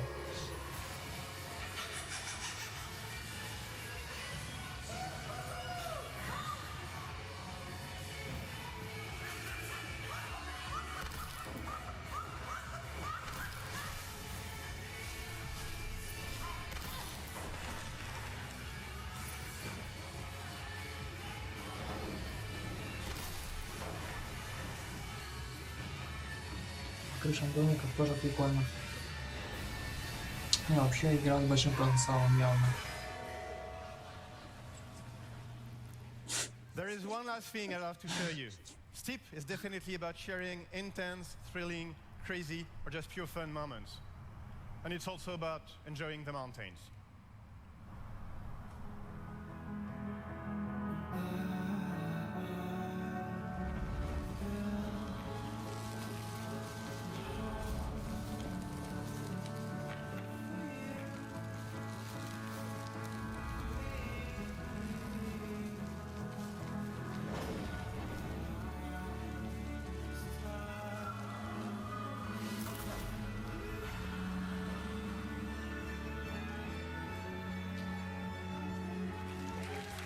Мне понравилось.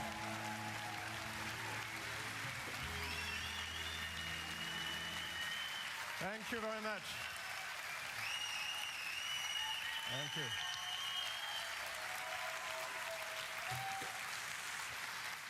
We're inviting you all onto the mountain as soon as tomorrow. Steep will be fully playable on the show floor. If you're watching from home, please visit steepgame.com to register for a chance to participate in Steep beta phases. This game ships this December. Thank you very much.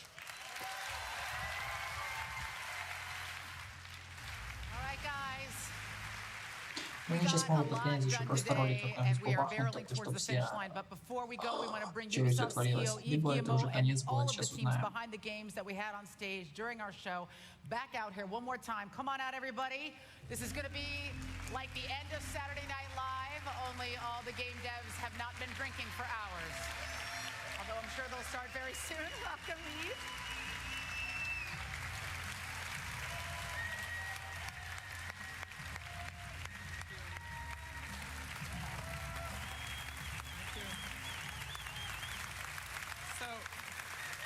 So as you could see, you know, that was a fantastic game.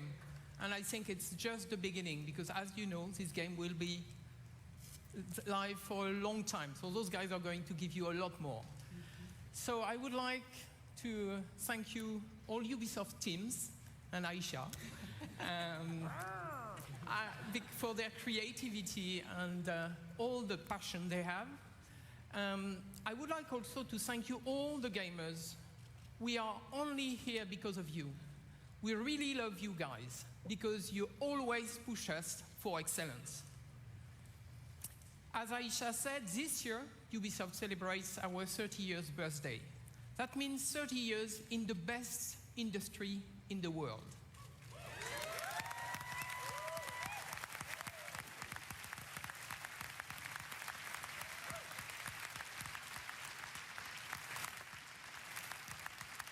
I love video games because the real innovation and magic happens when our teams and players are free to create, free to innovate, free to express themselves, Да простят меня фанаты, но, знаете, мужчина такой, производит впечатление не очень, скажем так, не очень-то и мужчина. Сразу закрадывается подозрение на то, что он не традиционная ориентация.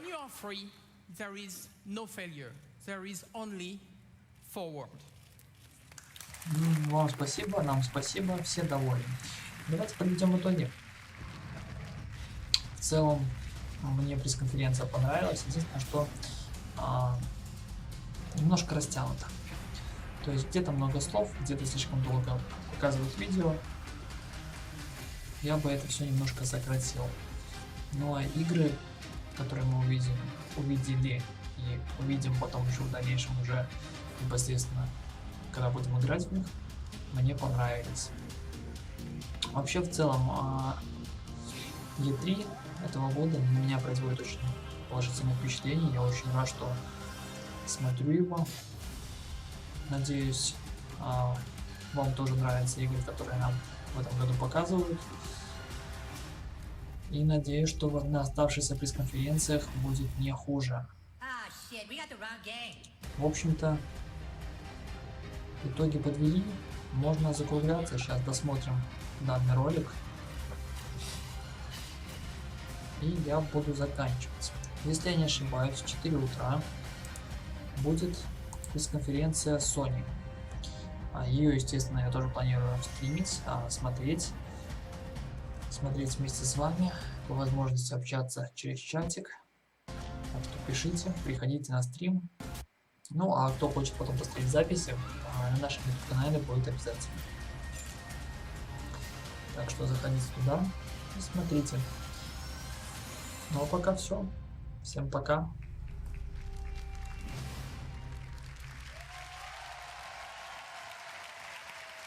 Или не пока, подождите-ка.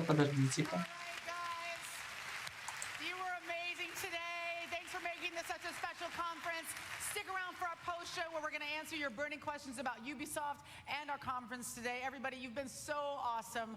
I'm Aisha Tyler. We are Ubisoft. Happy 30th birthday, Ubi. And you guys, you know what to do. Come on down, meet us on the floor, and do that shit!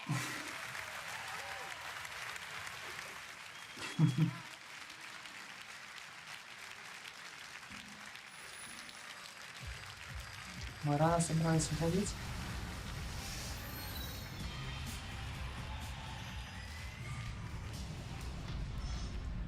Нет, как раз таки вовремя.